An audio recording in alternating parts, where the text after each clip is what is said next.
Hey, folks, welcome to the program. This is the pre-show for those of you who have not been here before. And the pre-show is just where we make sure we are all set up and our sound is good. And it looks like it is. And we're ready to roll pretty much. Just double checking settings for tonight. That's what we do in the pre-show. Just make sure the camera's set right.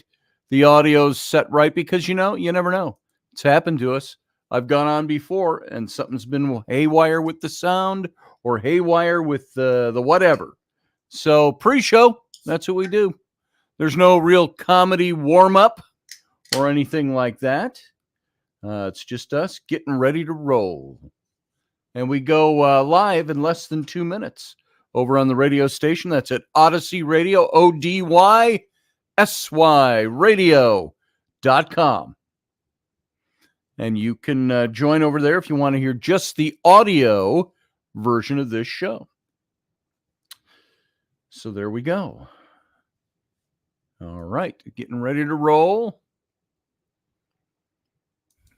Waiting for you all to come on into the chat room as well. You can do that. Well, I'm not waiting for you to come into the chat room. The chat room's there. You'll be there, I'm sure, in short order, while I have just a little over 1 minute left before we go live over on the radio station at OdysseyRadio.com.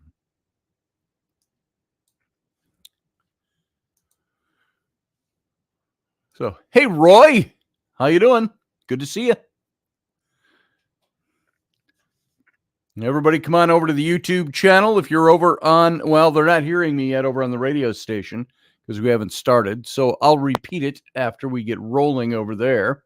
We've got about 35 seconds and we go live over on radio. Let's make sure we've got everything set up right there. Here we go. All right, almost. We're going to go dark, but you sit tight. We'll come back in a few seconds with the beginning of the show.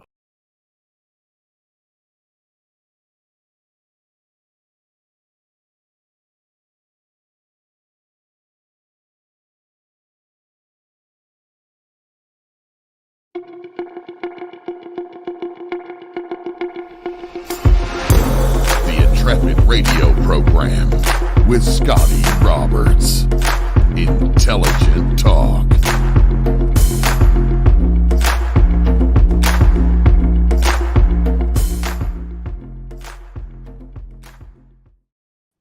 Hey, folks, welcome to the program. I'm your host, Scotty Roberts, of this here, my show, the Intrepid radio program, right here on the Odyssey Radio Network.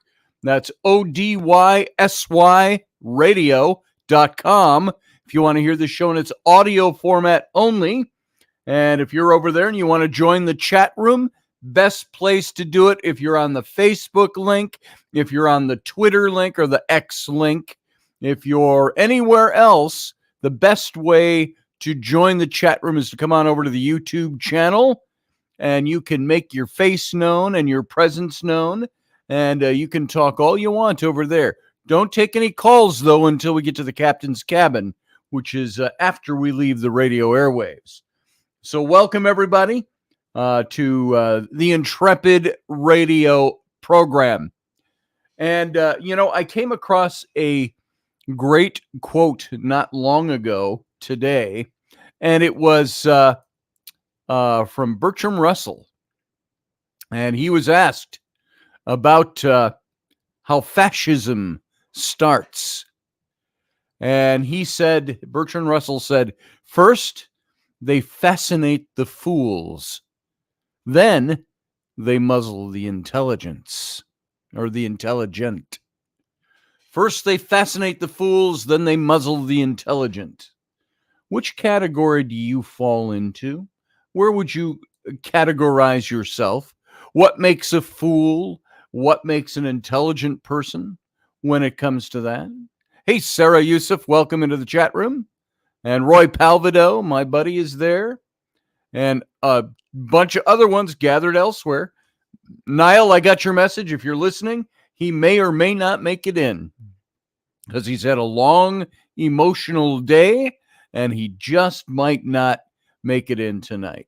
Thanks for letting me know, brother. If you show up for the cabin, he's got some fun stories to tell from today.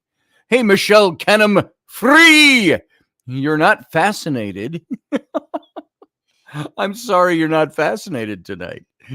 So, but this is an amazing story. And I'm pulling a lot of this material from history articles. And so there's a lot of material to talk about tonight. But I want to talk about things that we learned in grade school. The shot heard round the world. What was that? And why was it called the shot heard round the world? I remember when I was a kid, I actually thought there was something scientific going on, although I didn't define it in those terms, that there was a shot that was heard round the world. And of course, it's kind of silly when we think of it now, because everybody said that, well, I thought that when I was a kid too. Well, what does that mean? What was the metaphor being used there, and why was it considered to be the shot heard round the world? And the reason I chose this particular topic for tonight is because it was April 19th of 1775 when the shot heard round the world was fired. Oh, no, Scotty, the quote is silly. Oh, you think the quote is silly? Here, let's hit that quote again. Those of you coming in. You too, Michelle, comment on this.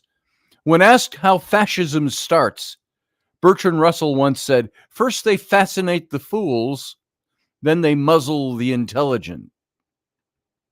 I think that's fairly accurate. What do you think? You asked my category. Oh, I asked your category. Yes, I did. What category are you in? Are you a fool or are you intelligent? I'm calling you silly goose. Silly goose. That's one I use all the time. I use it with all my guy friends. We're out drinking and, we're talking, we're telling stories. You go, oh, you silly goose. A term I don't use that often, a phrase I use. From that first shot, says JP, the course of the free world would be changed forever. Very true.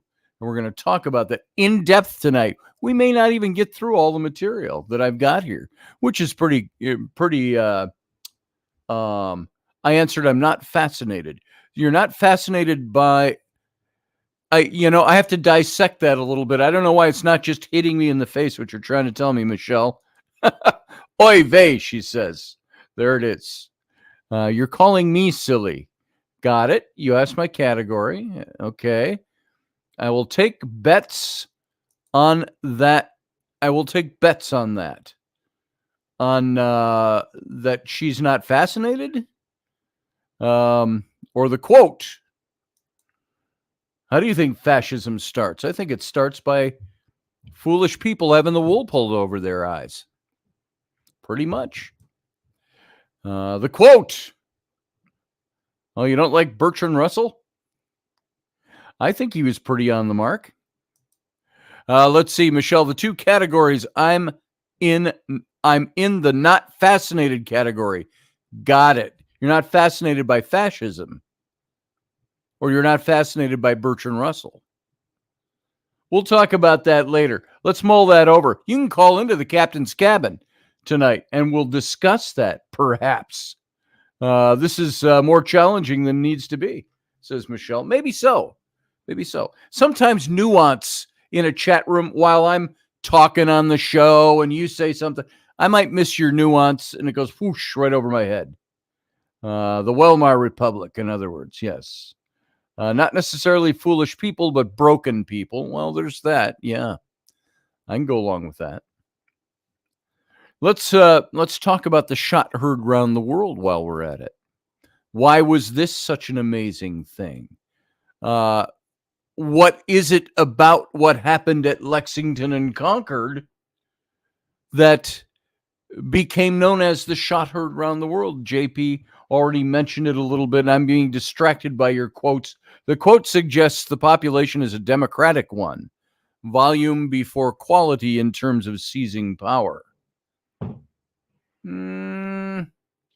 I think the quote suggests that fascism takes hold because the foolish allow themselves to be overwhelmed by it. In other words, I look at today and I look at wokeness. I equate a lot of what happens with wokeness with coming fascism, and it's overtaken by people who are foolish. I think that's my opinion.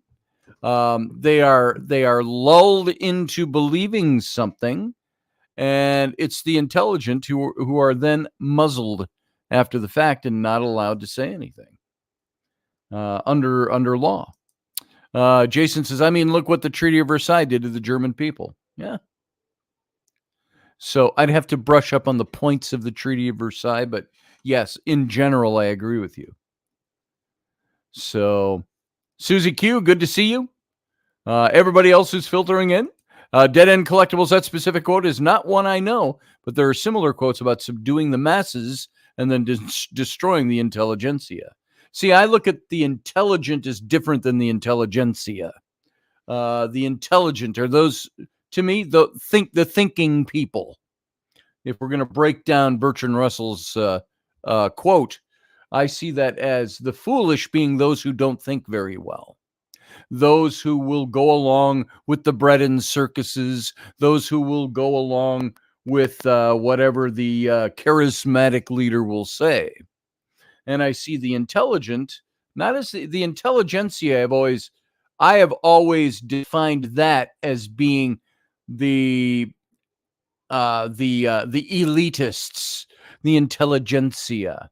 As opposed to the smart, the intelligent, the thinkers, the critical thinkers, different things than the intelligentsia, in my book anyway, at least the way I see it. And what's JP say? Basically, it emasculated and eviscerated Germany. Yes, financially and politically. That's about all I know about off the top of my head about the Treaty of Versailles. I would define that the same way. Sarah says, when intelligence and action are combined, that's the combination that will create change. Yeah, I agree with that. You're absolutely right. But intelligence, when you have the fools running the country, when you have the fools overriding everything else, the intelligent gets silenced. So the basic, we can dissect it and talk about what actually creates a fascist society. Let's talk about Bertrand Russell, what he said. He says they fascinate the fools, and then they muzzle the intelligent. And that's a brief answer to a question that involves years of research and study and probably hours of discussion. That was his simple answer. That's like a man who walked up to William Butler Yeats one day, the poet laureate of Ireland, and asked him, well, how are you today, sir? And he said, not well, I can only speak in prose today. Now, was there a lot more behind that? Probably. But there you go. When you have a people, says JP, who are crushed and desperate, whoever promises change from that will command the people. Yeah. Or change. And many times what you've got, if people are crushed and desperate and somebody offers them something, it usually doesn't matter what the ideology is. It's the bread and circuses of it that they're drawn to.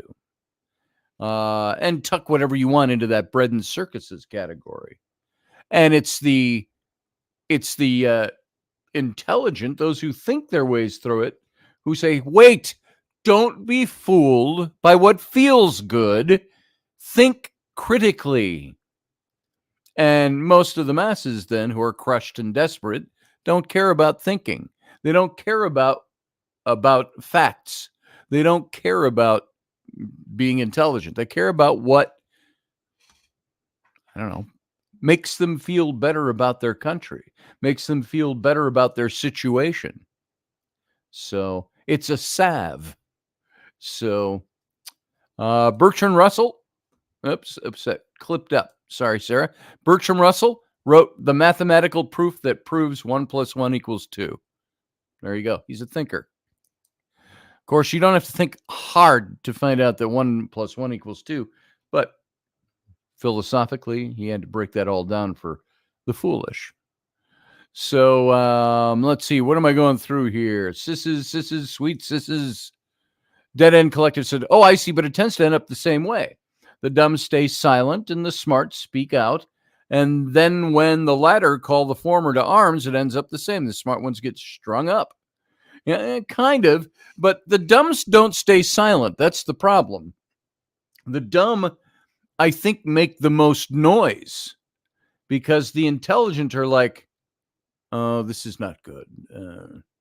Let's watch and see what happens. And oh, don't waste your time. It'll burn out. So I think they tend to stay a little more silent.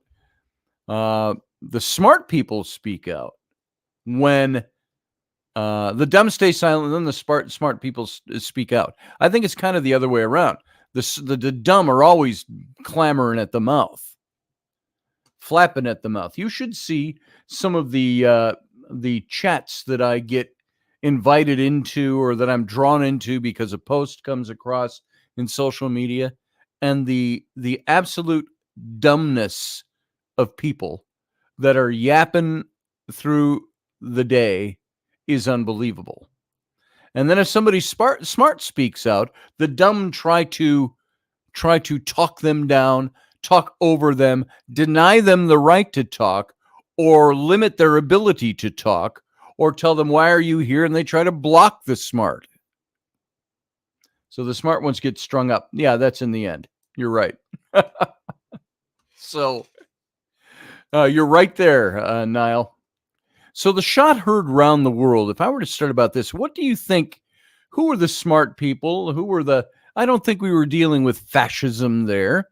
We were dealing with two different forms of government. Well, one form of government, and it's people that were the ones who wanted to change that government. They didn't go along with it because their needs were being met, or they felt good, or they were being tickled. They had their ears tickled, and their tea provided for them, or whatever. There were all kinds of issues that we know about that we've talked about here and other places. We've talked about taxation. We've talked about all the things that really what led to the American Revolution, a 4% tax on tea. 4%, folks. If you're getting 4% tax on anything, you better thank your lucky stars. It's all you've got being taxed. So what happened at Lexington and Concord? What grew out of a lot of this? And there's Blood on the Village Green, A Battle at Concord is an article I took a look at today. It was written by David Norris. And I used his subtitle. It was a preemptive strike by the British regulars to destroy Patriot supplies at Concord and Lexington. And it ended in a fighting, harrowing retreat to Boston on April 19th of 1775. Soldiers don't fire was the order. In the half-light of dawn on April 19th of 1775, war was breaking out on a New England town common, and Major John Pitcairn of His Majesty's Marine Forces was trying to stop it. For several tense minutes, Captain John Parker's company of militia blocked British troops who intended to march through their hometown of Lexington, Massachusetts. Someone pulled a trigger. No one saw who shot that first shot, but everyone heard the explosion around the world. And in defiance of their orders, first one, then another redcoat fired back. And it wasn't the redcoats who shot the first shot, if you didn't know that. Separate shots blurred into a steady thunder. Soldiers, don't fire. Keep your ranks, form, and surround them, shouted Pitcairn again and again. And the major hacked down with his sword, trying to deflect musket balls into the short grass instead of into American subjects of their mutual sovereign King George III. Now, Pitcairn was in command of 600 British Marines. They arrived in Boston late in 1774, and he found a city in the throes of chaotic social upheaval and practically under military occupation. Disputes over taxation, British governance of the 13 colonies on North America's Atlantic coast started after the end of the French and the Indian War in 1763. And really, you could say the French and Indian War, which took place about 17 years earlier, that was really the first major world war. Just about every civilized nation in the world was involved in the French and Indian War. And the French and Indian War was just a prelude with about a dozen or more years cushion, the prelude to the American Revolution. And Boston was a notorious hotbed of protests against British policies that the Crown sent extra troops to the city in 1768. That's right, Susie. No taxation without representation. That's exactly what was going on. And they're saying it wasn't so much 4%. It wasn't like, oh my God, it's 4%. There was no representation. Nobody had a voice. It was a mandate coming down from the Crown. So warfare in the 18th century, says Niall, was a chess game. An agreed chess game with every move agreed upon to a point. Exactly. Why do you think all these armies in that day and age lined up across the field from each other in formation and fired at each other? I thought, what a ridiculous way to fight by today's standards. And this is why I think you found the American colonial army starting to adopt what they had learned from many of the Native Americans and develop themselves the guerrilla warfare of shooting on the enemy.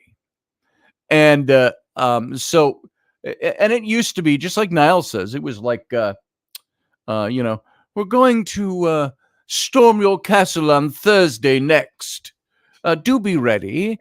And you'd say, oh, the return letter comes back. Oh, no, Thursday next is all wrong. I would prefer Tuesday the following. Oh, very well, let's do Tuesday the following. And then they'd line up and they'd shoot at each other or shoot arrows at each other. Yeah, it's like a duel, Susie says. Minutemen hide in the bushes. Yeah. And so we can talk all we want about styles of warfare and maybe the efficacy of, the civilized lining up across the field from each other and shooting each other until one army wins. I find that being a very that was when the soldiers' lives were cheap. You just put another rank of soldiers in behind them. So, in retaliation, well, as we know, the Crown essentially ignored the colonists' protests about taxation, about representation, as well as potential solutions to the disputes. And all this friction kept growing between dissident colonists in London. And on December 16th of 1773, a mob of colonists made a violent protest against England's tea tax. And boarding 3 ships, the colonists dumped their cargoes of British East India Company tea into the harbor. And in retaliation for the destruction of the tea, Parliament passed the Boston Port Act. The act banned ships from entering or leaving the port until the tea was paid for.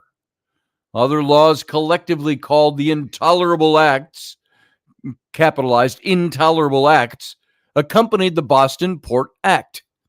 And colonial officials would be appointed by the Crown, and the Americans arrested in Massachusetts for anti-government activities would be tried in England. So 4,000 more British soldiers were sent to the city, and Lieutenant General Thomas Gage became the military governor of Boston. And the 13 American colonies, they founded and they governed separately. The United States of America, and they had quite varying economic interests and social makeups. Parliament's heavy-handed response aroused sympathy for Massachusetts among the other Atlantic colonies, and they forced their anger against London. And dissatisfaction with the royal policies inspired the establishment of the First Continental Congress, which convened at Philadelphia on September 5th of 1774. 56 delegates from 12 colonies, all the 13 except Georgia. Georgia, a green and lovely place. They discussed how the colonies should proceed together. And the meeting also laid the foundation of a governmental authority that would 1 year later unite the colonies against the crown. And meanwhile, the General Court, the Massachusetts legislature, was shut down by Gage. And 90 members met again under the title of the Provincial Congress. And at the head of this illegal body was its president, John Hancock of Massachusetts. Yes, and you're right, Niall. And when they went into battle, this old form of battle, the battle had to be in a hollow with the officers on both hills so they could view what was going on. Exactly. Oh, and you never targeted the officers. So royal officials saw the possibility of an armed rebellion. They knew that the settlers in the Atlantic colonies had ample means for resisting the British, and based on medieval English precedents, the English colonies provided for their own defense with a universal part-time militia. And regulations varied according to time and place, but generally speaking, all male citizens military age from maybe 16 or 18 up to about 50 or 60 were required to enroll in the militia. And a few times a year, companies mustered in for short training sessions, which created a pool of tens of thousands of potential soldiers. As a matter of fact, when I did the regiment, our French and Indian War reenacting, Redcoat reenacting, we would get together for several months before we would start doing events early in the spring and drill. We would take our muskets and we would drill. We would learn how to use them. We would go by the old drill manuals. And so we by the time we were putting on shows, we probably could have fallen into rank with, historically, the soldiers back then because we knew what the hell we were doing.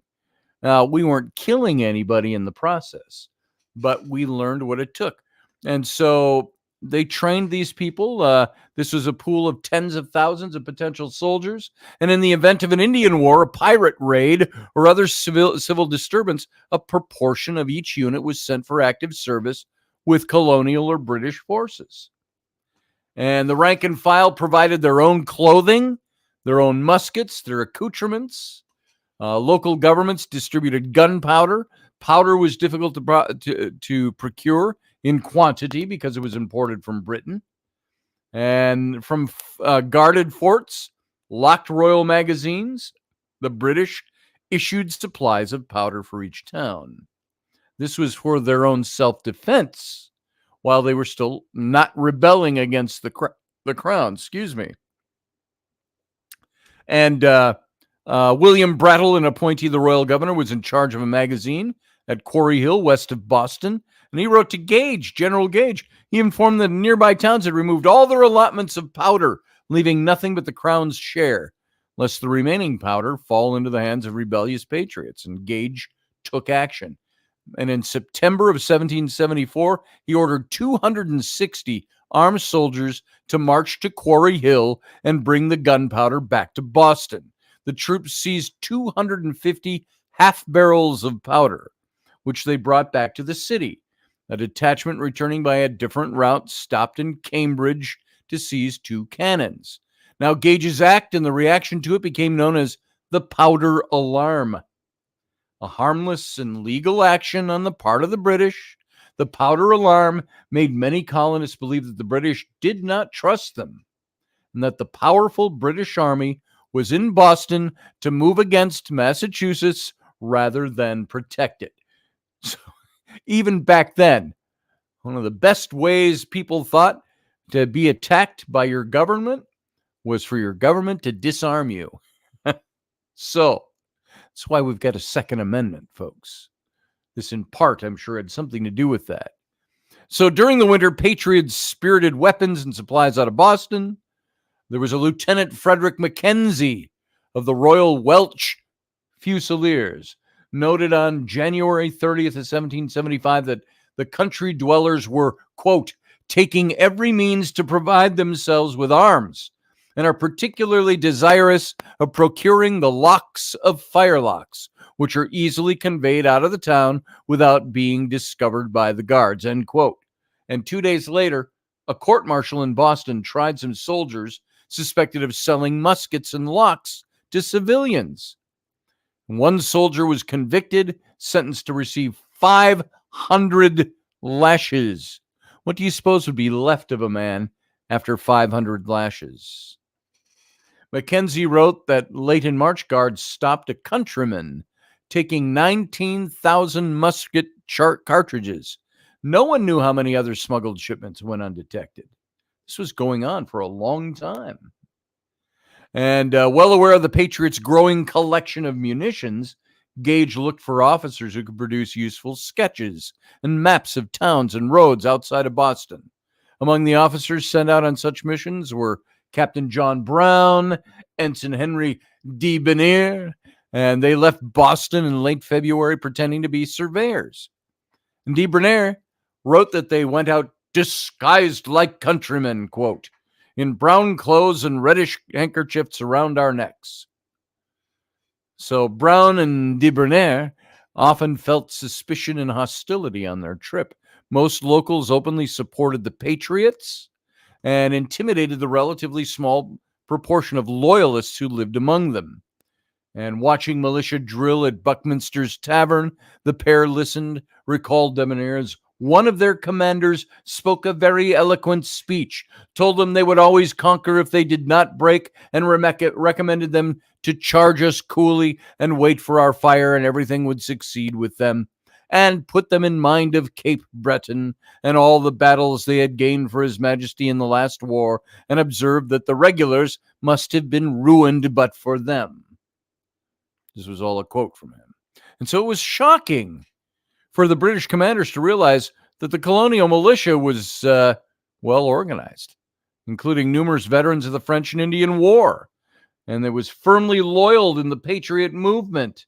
And worse than that, the amateur soldiers were confident about challenging the king's regulars, which was the most highly trained army of the day.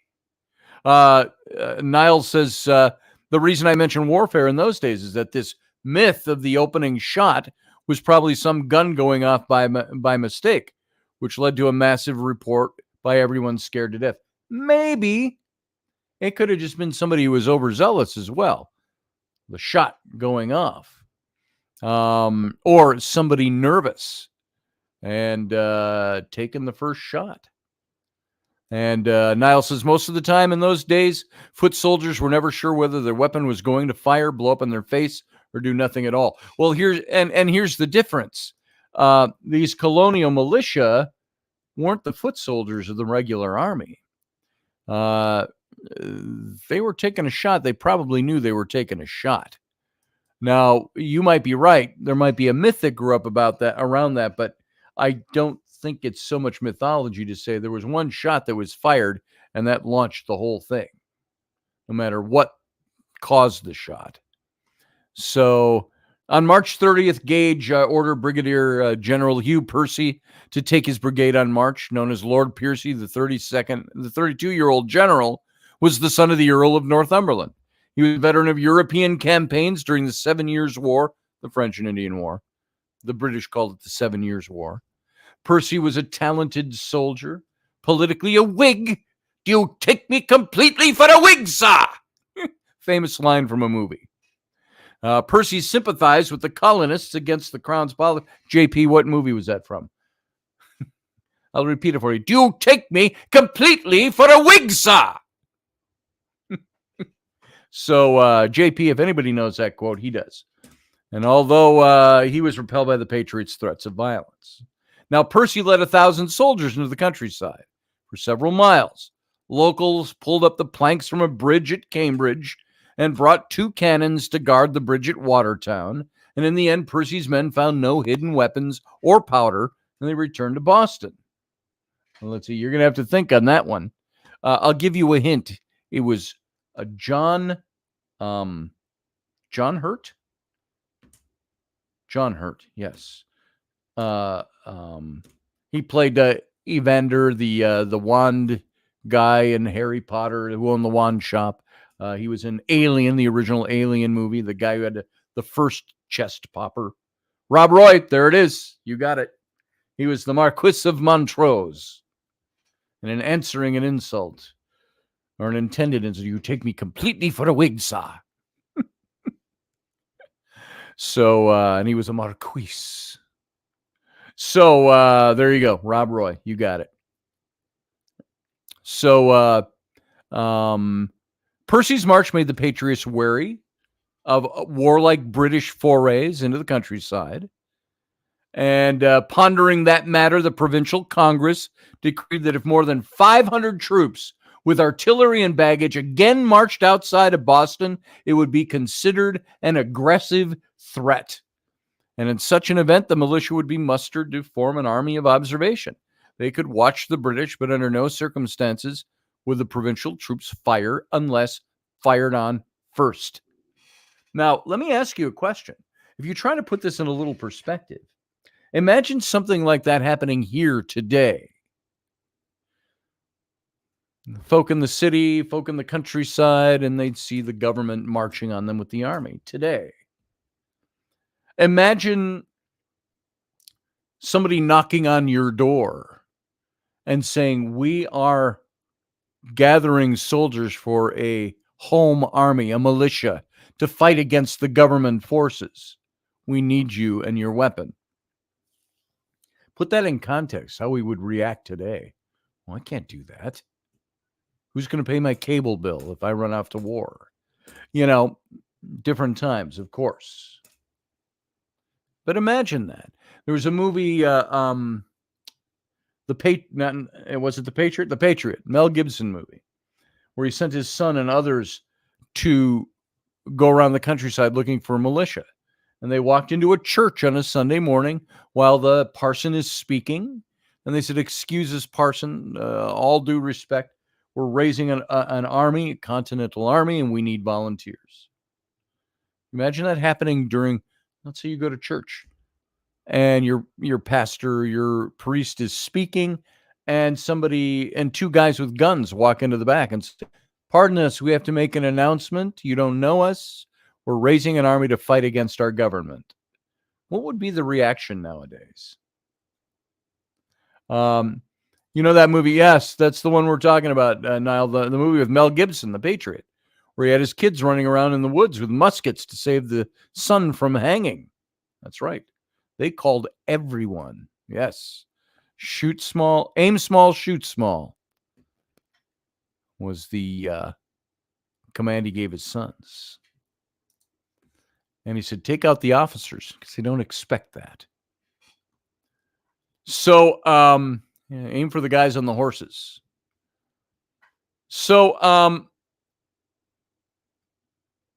by early April, most of the Patriot leaders in Boston had left town to avoid arrest. And most important of the leaders remaining behind was a young physician named Joseph Warren.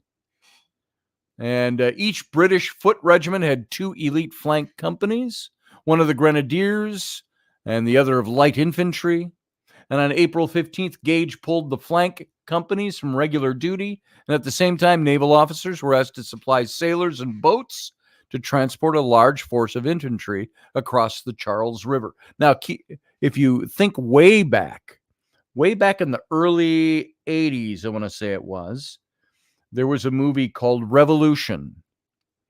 And it was kind of a gritty, realistic look. The first movie I'd seen about the American Revolution, we're talking 40 years ago. It was Al Pacino playing a guy who owned a boat, and he had his young son, and the revolution is breaking out in New York. He says, all hell was breaking out in New York. Al Pacino. And they took his boat. The Patriots took his boat. You're a Patriot, you'll be given a chit for your boat. Which was worthless, of course, at the end of the war. So that's what makes me think, but that's a good movie. You have never seen it? It's not quite as well. I don't think it was as well written as others I've seen, but it was good. And Natasha Kinski was in that as well, if you remember her. I'll leave that with you right there. So there was no direct word of Gage's plan. It seemed obvious to Warren and the other patriots that another out-of-town expedition loomed. The provincial Congress had just wrapped up a session in Concord, but the Bostonian members were still there or in nearby towns such as Lexington. And they're realizing that they risked arrest if they returned to the city.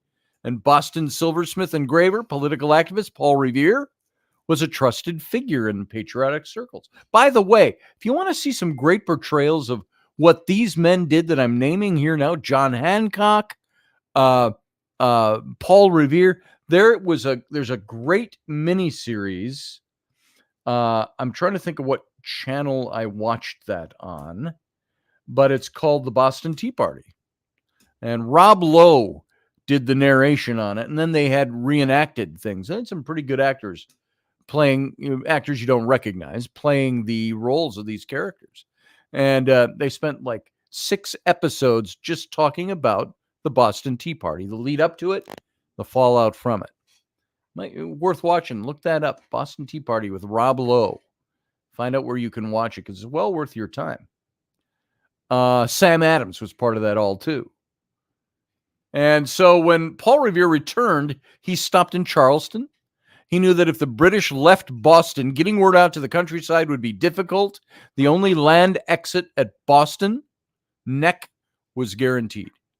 And the ferry boats were tied up at night under the eyes of the Royal Navy. Old North Church, with its 191-foot high steeple, was the city's tallest structure. And Revere told several patriots in Charleston to watch for signal lanterns flashing from the steeple. 1 lantern meant the British were marching by land. 2 lanterns meant that they were redcoats were crossing by boat. 1 if by land, 2 if by sea. It's not a myth. On the morning of April 18th, Major Edwards Mitchell of the 5th Regiment of Foot led a patrol of 20 mounted officers and men into the country. Mitchell scattered his men to guard strategic points along the area's roads with orders to arrest any messengers trying to warn the Patriots of the British expedition. About half of the patrol headed toward Lexington. British officers often took pleasure rides into the countryside, but 20 was a lot of horsemen for an innocent jaunt. And all the riders were all in full uniform rather than casual off-duty clothing, and they asked a lot of questions, especially about the location of Adams and Hancock. And instead of riding for a few hours and then returning to town, they stayed out in the country long after sunset, and Mitchell's party clearly signaled sinister intent to the Patriots. And by the way, also put this in perspective, you've got leaders of the colonies, well-known leaders, and these guys are well known to be the patriots, the sons of liberty, who were standing against the British government.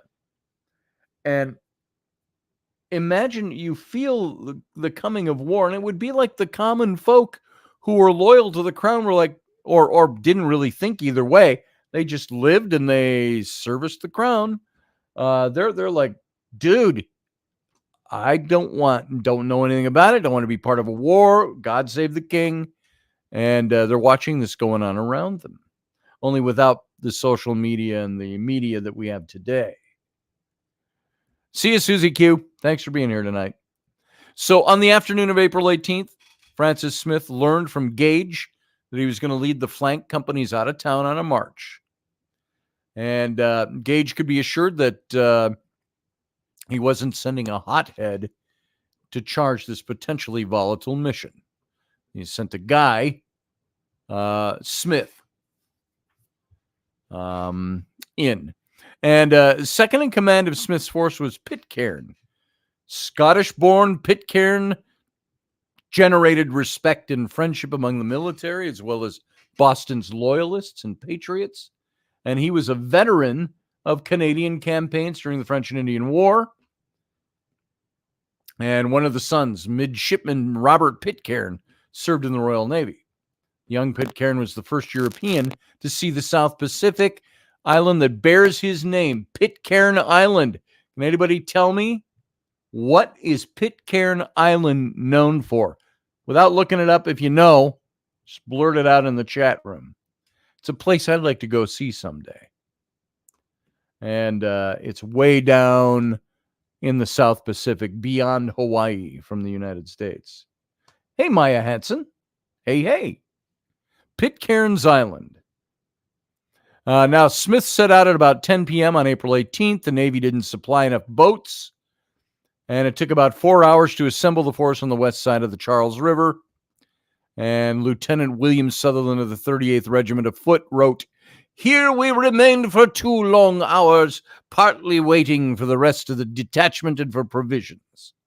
When everyone was across, the column marched at 2 a.m., but the tide being in, we were up to our middles before we got into the road." Now, Sutherland remembered that they saw no one until they had marched about 4 miles. Then Lieutenant Jesse Adair of the Marines shouted, "Here are 2 fellows galloping express to alarm the country." And riding after them, Sutherland and a guide captured both couriers. Shortly thereafter, Lieutenant William Grant of Mitchell's scouting party joined them. Grant told them he was afraid that the country was alarmed, a fact proved by the sound of numerous gunshots echoing in the distance between 3 and 4 a.m. on the 19th. And indeed, residents of the farms and the villages ahead of the British were all well aware of their approach. Gage was so secretive that hardly any of his commanders even knew the intent of the upcoming march, yet British personnel in town spoke carelessly about the flank company's relief from duty, and the Navy's preparation of the boats to ferry troops, and so on and so on and so on. And soon afterwards, there were hundreds of soldiers stepped into their boats, and the news of the event reached Joseph Warren at his home on Hanover Street in Boston. So technically, Warren was not authorized to raise an alarm and call out the militia, although there were more than 500 soldiers assembled. They didn't have an artillery with them. But Warren deemed the expedition was enough of an emergency to bend the rules. So he ordered Dawes and Revere to warn their allies in the surrounding countryside to take up arms and resist the British march on Concord. "Listen, my children, and you will hear of the midnight ride of Paul Revere." He wasn't the only one riding that night. Revere headed first to warn Adams and Hancock in Lexington, and after leaving Warren's home, he arranged for the lighting of the 2 signal lanterns in the Old North Church. And the lanterns burned only a short time, just in case a British soldier or a loyalist chose to investigate the unusual lights. With the signal lanterns, the news reached Charleston even before Revere set out in a rowboat to cross the water. So stepping out of the boat at about 11 p.m., Revere took the road to Lexington, evading British patrollers and shouting and awaking sympathetic households along the route. Dawes took a different route, leaving town by way of Boston Neck. We've got 10 minutes. I got to speed this up just a little bit. 10 minutes before the end of our presence on the radio airwaves. So at 12 a.m., Revere was at Lexington, home of Reverend Jonas Clark, where Hancock and Adams were staying. Pounding on the door, Revere was met by William Monroe. He was a sergeant of the militia detachment guarding the delegates. Monroe admonished Revere about disturbing the household with so much noise. "Noise!" said Revere. "You'll have noise enough before long. The regulars are coming out." That's an actual quote. Now, Dawes caught up with Revere in Lexington. The 2 riders headed together down the road toward Concord. Joining them was Dr. Samuel Prescott. And although sympathetic to the Patriot cause, Prescott was only there because he was returning home after a courting visit to his sweetheart. There were a lot of people, I think, that had supported this, but man, did they were, could you imagine actually being, I'm now on the eve, they didn't know this at the time, but I am on the precipice that's going to start a war with the home country. Revere's party was far ahead of the British force, which was still gathering, but Mitchell and some of his men lurked in the area, confronted them at 1 a.m. Revere was captured, if you didn't know that, and Dawes and Prescott managed to escape. Prescott Road, broadcasting his warnings onto Concord. And back in Lexington, 130 militiamen assembled on the green or the town common. And in command, Parker ordered the men to load their muskets and drilled them for a time. With the night being chilly and the regulars some distance away, Parker dismissed his whole company, telling them to return when they heard the beating of a drum. Many of the men remained close by, retiring to their homes or inside Buckman's Tavern. There was something I was thinking of here.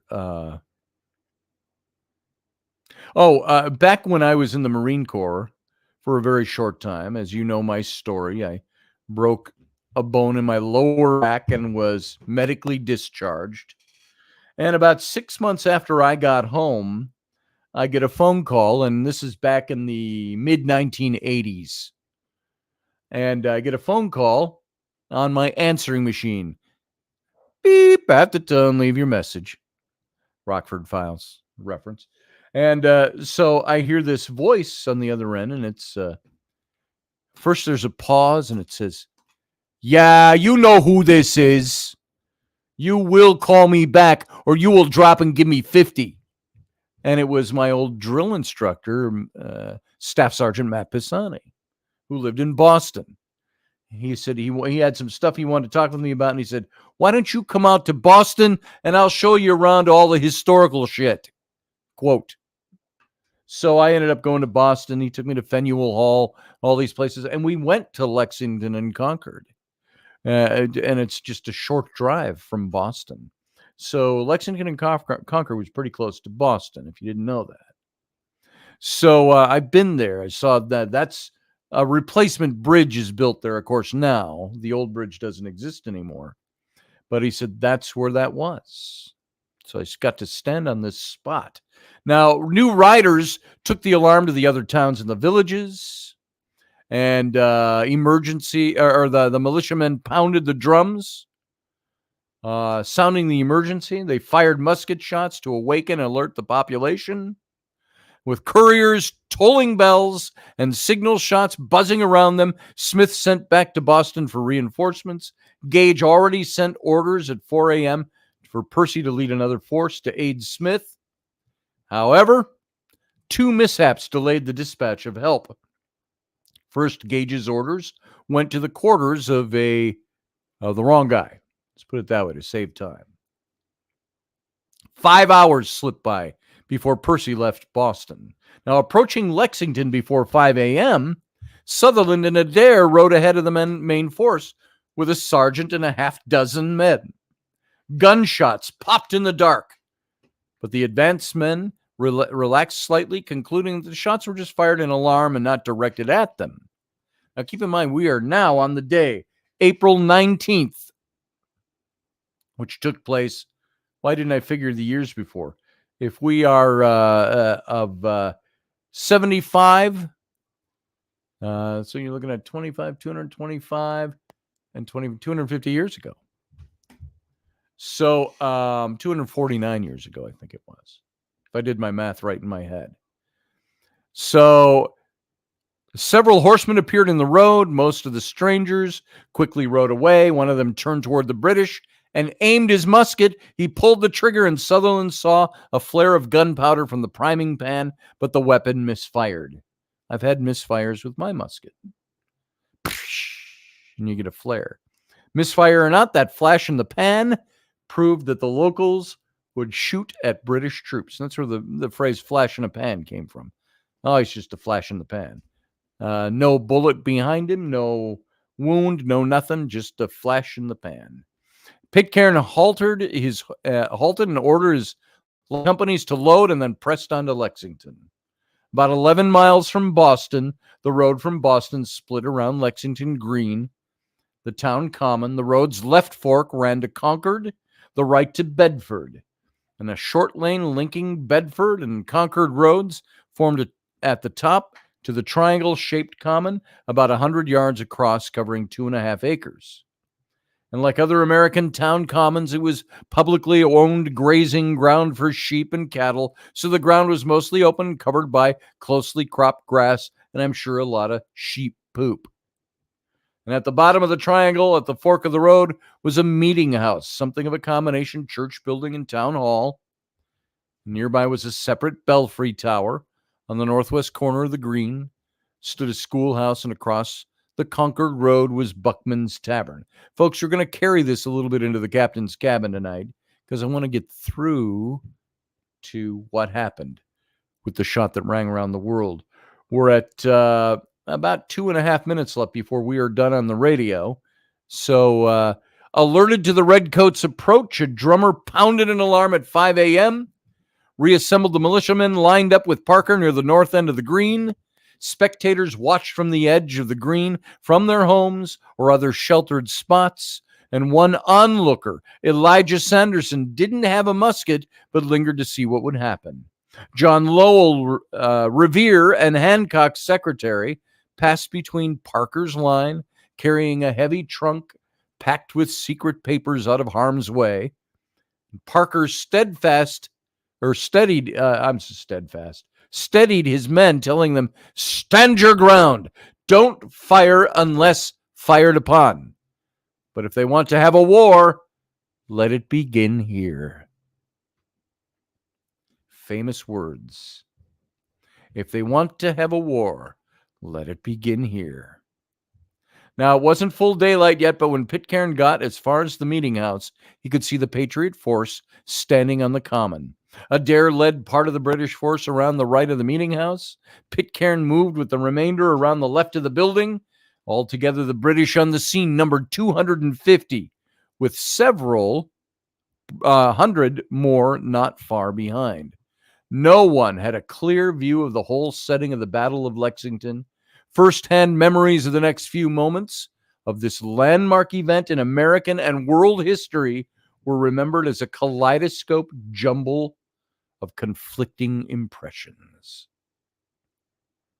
Let's leave it there until we get over into the captain's cabin, where we're going to pick it up, and then we'll talk a little bit afterwards. If you're listening on the radio, come on over to my YouTube channel, youtube.com/Scotty Roberts, if you're not there now. And tune us in, join the chat room, and we'll talk about the rest of this story. We'll finish it up. And for now, all of you over on the radio station, thank you for being here. Live long and prosper. Join us every weeknight at 9 p.m. Central Standard Time, 10 p.m. Eastern. The Intrepid radio program, a Scotty Roberts Productions broadcast.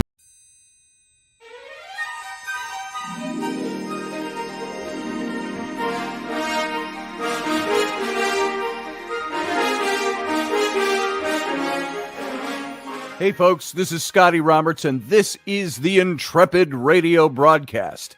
I've been broadcasting for about 20 years now, covering such topics as science, politics, the paranormal, weird science, weird world history, archaeology, and the paranormal. Everything from ghosts to cryptids to creepy things that go bump in the night.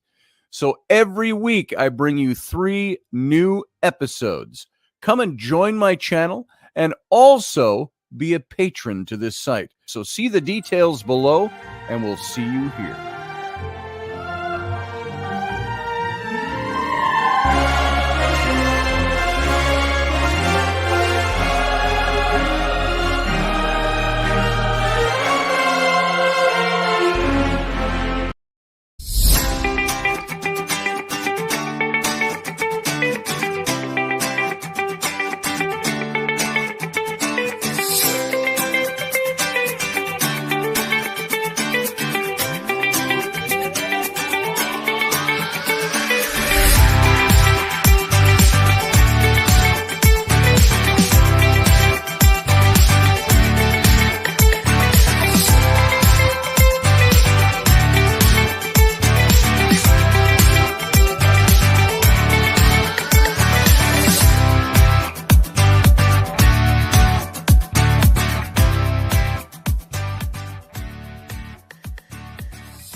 Dave, I love you, brother.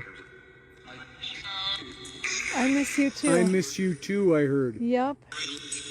Did you guys hear that? I heard that. I miss you, Dave.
Welcome back to the Captain's Cabin. Folks, we're going to pick up where we left off and finish this story. I knew it was very long for tonight already, as it was, but let's finish it. This is, for the most part, save for, Niall over there in Ireland, this is your country. And those of you who are listening from Australia and England, this is not your country I'm talking about, our revolution, but it is part of world history. And this just lights a fire beneath me as an American when I recount and go through all this old information that I learned. And I would love to just teach courses on American history, the American Revolution. Those times were just as complicated as they are today. They just didn't have the same technology that we have. They were complicated in different ways. Hey, Mark Eddy, good to see you. Welcome into the chat room. So let's kind of pick up where we left off with the radio. We had to let the radio audience go. And this is just us now over here in the Captain's Cabin. And let's pick up where we left off. What were we talking about with the gathering troops? The British were gathering at Lexington, the Green at Lexington, where the road split after they crossed the bridge coming out of Boston, and rejoined up at the north of the city, north of Common. And no one had a clear view of what was going on. But all the event history that we have of what happened next is this kaleidoscope jumble of conflicting impressions that people had of what happened. Pitcairn had more than one other of the mounted officers, and more than one other of the mounted officers rode ahead of the redcoats, shouting at the militia to throw down their muskets. The colonial militia, throw down your muskets and get out of the way. One of the officers was heard to order, throw down your arms, ye villains, ye rebels. Oh, okay. Yeah, whatever you say. Ye villains, ye rebels. So Parker, of course, saw that he was heavily outnumbered. Patriot sources later identified 77 men assembled on Lexington Green. And it's unclear why Parker seemingly considered making a stand on the Green. Stricken with tuberculosis, he had only a few months to live and left only brief statements regarding the Battle of Lexington. And like other officers, Parker had instructions not to let his men fire unless fired upon. Strategists among the provincial and the Continental Congress wanted to cast the British as wrongful in the event of a serious armed clash. The apologetic we were talking about with the King David stuff. So for that reason, Parker ordered his men to disperse. Many of his men turned around and walked away. Others remained in line, whether from stubbornness or because they didn't hear the order or because they'd been drinking all night, whichever it was. From somewhere, a musket boomed. You hear that distinctive click boom of the musket. No one could say for sure who fired it. I'm sure it wasn't on the British side of things. Quite possibly it came from a militiaman shooting from behind a stone wall or a building overlooking the Green. and nearly all the Lexington Patriots claim that the British fired first. John Robbins testified that he heard a mounted British officer ordered, "Fire, by God, fire!" And numerous other witnesses stated they heard similar orders. Now, did that really happen? Or was this the crowd justifying what had happened that night? Revere, still moving away with Hancock's papers, heard two distinct shots that quickly gave way to a continual roar of musketry, quote unquote, from Revere. Firing from the redcoats intensified, and the troops disappeared into a heavy cloud of powder smoke that hid everyone except the mounted officers. Chroniclers sympathetic to the Patriots identified Pitcairn as the angry officer ordering his men to fire without provocation. Pitcairn's face was not well known in Lexington, and the dim light would have made it hard to distinguish one mounted British officer from another. So the major's Marine uniform would have been similar to those of the Army officers. British witnesses who knew Pitcairn stated that he rode his horse back toward his men, ordering them not to fire. Early in the fighting, 2 bullets struck the major's horse. Now, it's possible that some of the first men to fire did so reluctantly and shot over the heads of their opponents. At first, the British gunfire had so little impact that it seemed the redcoats weren't even using live ammunition. Sanderson saw a mounted officer fire a pistol. He then saw more of the regulars firing. "I looked and seeing nobody fall, thought they couldn't be firing balls, and I did not move off," wrote Sanderson. So most of the militia fled, but part of Parker's company held on and returned fire. One man, John Monroe, so heavily charged his firelock that when he pulled the trigger, the explosion blasted off a 1-foot-long piece of his musket barrel. Now, I've done that before. I've loaded my musket accidentally twice with powder. Now, I didn't have ball. I wasn't shooting ball. But even the repercussion from a double load of powder in your firelock, it was double the force of that 9.5-pound musket I have sitting over there. So Solomon Brown took up a position behind a stone wall and shot back at the redcoats. Sanderson saw the British troops firing at the wall that was sheltering Brown. "I saw the wall smoke with the bullets hitting it," wrote Sanderson. The 2 men ran to a safer position. British officers kept shouting for their men to cease fire. Defying their orders, many of the soldiers kept firing, and others charged with their bayonets. His sword swinging, Pitcairn hacked down several musket barrels to prevent their loads from striking more colonists. Here's Pitcairn defending the colonists. "Don't fire at them. Stop." Now, whether they stood their ground or obeyed demands to leave the field, Parker's men risked being shot or run through.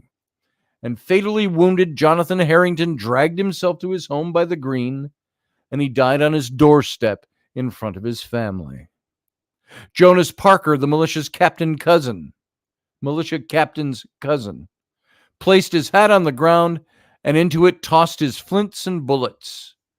Parker was shot through the body, fell to his knees, and tried to reload. Before he could fire one more time, a soldier killed him with a bayonet thrust. John Tidd survived being struck in the head by a cutlass, which knocked him unconscious. Smith, and by the way, when you hit somebody with a sword in the head, you don't always have to use the blade edge. Sometimes they smack them upside the head. Smith soon reached the battleground. Aghast at his soldiers' loss of discipline, Smith ordered a drum roll to summon the men back into their ranks. By the time the officers regained control, the militia was driven from the Green. 8 Lexington men had been shot dead and 10 more wounded. The British were almost unscathed. Pitcairn's horse and 1 or 2 wounded soldiers were the only casualties. And it was only after the unintended battle that Smith revealed to everyone that they were going to Concord. A few officers suggested turning back, but Smith brushed off their objections, leaving behind the blood-spattered common and the stunned families of the dead. The regulars shouted 3 cheers and fired a musket salute. The Redcoats pressed on, marching into Concord at about 7 a.m. Local militia gathered to resist the regulars, but they weren't ready for the battle. Steadily falling back, the locals finally withdrew from the town, retreated across the Concord River by the North Bridge. Colonel James Barrett, the highest-ranking officer present, halted them at Punkatassett Hill. And Smith, he sent Captain Walter Laurie with 115 men to guard the North Bridge, while the rest of the British seized military supplies. In Concord, the soldiers smashed open 60 casks of flour, broke the tunions off 324-pounder cannon barrels, and tossed some cannonballs into a mill pond. When the troops burned some captured carriage wheels and several barrels of wooden spoons and trenchers, and after chopping down the town's Liberty Pole, the regulars set the courthouse on fire. Punkatassett Hill was about a mile and a half from the center of Concord, and for some time the militia watched the regulars at the bridge, but made no more move against them, preferring to wait for more men to arrive from nearby villages. With a large and growing force of hostile militia gathering across the river, Laurie sent for help, but Smith did not respond. At 9 a.m. on the 19th, it's already 9 a.m., and it's only 9 a.m., the militia force had grown to about 450 men, the colonial militia, from a half a dozen towns. Smoke rising from the burning supplies was plainly visible to everyone on the Punkatassett Hill. It appeared that the British were burning the town. Barrett ordered Major John Buttrick to take the militia to the bridge and cross over, but not to fire unless fired upon. When the enemy approached, Laurie withdrew across the river, ordered his men to pull up the bridge's floor planks. After some warning shots, Laurie's troops fired into the Massachusetts men, killing Captain Isaac Davis and a fifer named Abner Hosmer. Fifer, the flute player, got nailed. 4 redcoats were killed and 9 were wounded when Buttrick's men retaliated with deadly precision. And among the wounded were half of Laurie's 8 officers. Heavily outnumbered, the British soldiers broke. They ran from the bridge toward Concord. A wounded British soldier left behind was savagely chopped to death by a hatchet by one of the New Englanders. Whew. That sound like if you've seen the movie The Patriot? Holy crap. Chopped to death by a hatchet. News of the barbaric incident spread through the British ranks, quickly twisting into a rumor that Massachusetts men scalped every dead or wounded regular. So crossing the bridge, the militia settled behind a stone wall. Laurie's troops rallied. Smith and more troops joined them. And for the rest of the morning, the two sides faced each other but fired no shots. Some of the militiamen slipped away to Merriam's Corner, a likely spot for an ambush on the road the British had to take east of Concord.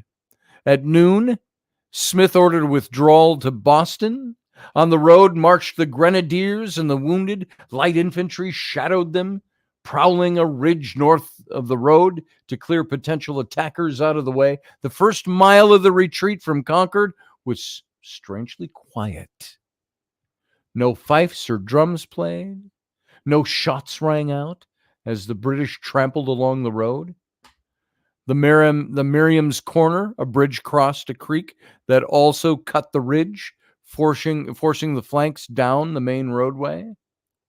And since early morning, word of Smith's expedition had spread far and wide. Smith's lingering stay at Concord was a very costly mistake for the British. From villages 15 or 20 miles away, volunteers brought their muskets to join the men waiting in ambush at Merriam's Corner. And when the British reached that point about 12:30 p.m., and the terrain funneled all of them together onto the road, more than 1,000 New Englanders confronted them. A British volley fired too high had little effect on the rebels. Return fire killed 2 redcoats and wounded several more. And after Merriam's Corner, the British were under constant attack. The road from Concord dipped into little valleys and ravines, well suited for ambushes. Everywhere, it seemed that the hills, the trees, the buildings, the stone walls all offered the countless firing positions. At 2 p.m. on the 19th, just outside Lexington, Parker and the survivors of the skirmish on the town green lay in wait. Some of the men wore bandages stained by wounds suffered early that morning. From their position on a hill, their muskets commanded a curve in the road in what became known as Parker's Revenge. The militia repaid the British for their callous cheering as they marched out of Lexington a few hours before. Smith was shot in the leg, and several soldiers were killed or wounded. And all day, the militia took special aim at the British officers, and they inflicted high casualties among them, which was simply unheard of in 18th century warfare. Officers' uniforms were easy to pick out amid a mass of soldiers. Gold or silver lace, rather than simpler woolen lace, adorned officers' coats. Further tagging officers were their gorgets, the little, what looked like a half moon plate, just hung around their neck, which were highly polished, crescent-shaped, ornamental silver plates hanging from their necks. Even the color of his coat could earn an officer a bullet. Officers wore scarlet red, which were colored with cochineal, a costly dye made from insects native to Central and South America. And we tell this when we were doing the regiment. We would have kids come around, students, and we would give demonstrations, and we'd say, you notice our officer, he's wearing scarlet red while we're wearing madder red, which was a vegetable dye, kind of a brick red. And the officers wore scarlet, made from the cochineal beetle. And it held its vivid color for a very long time.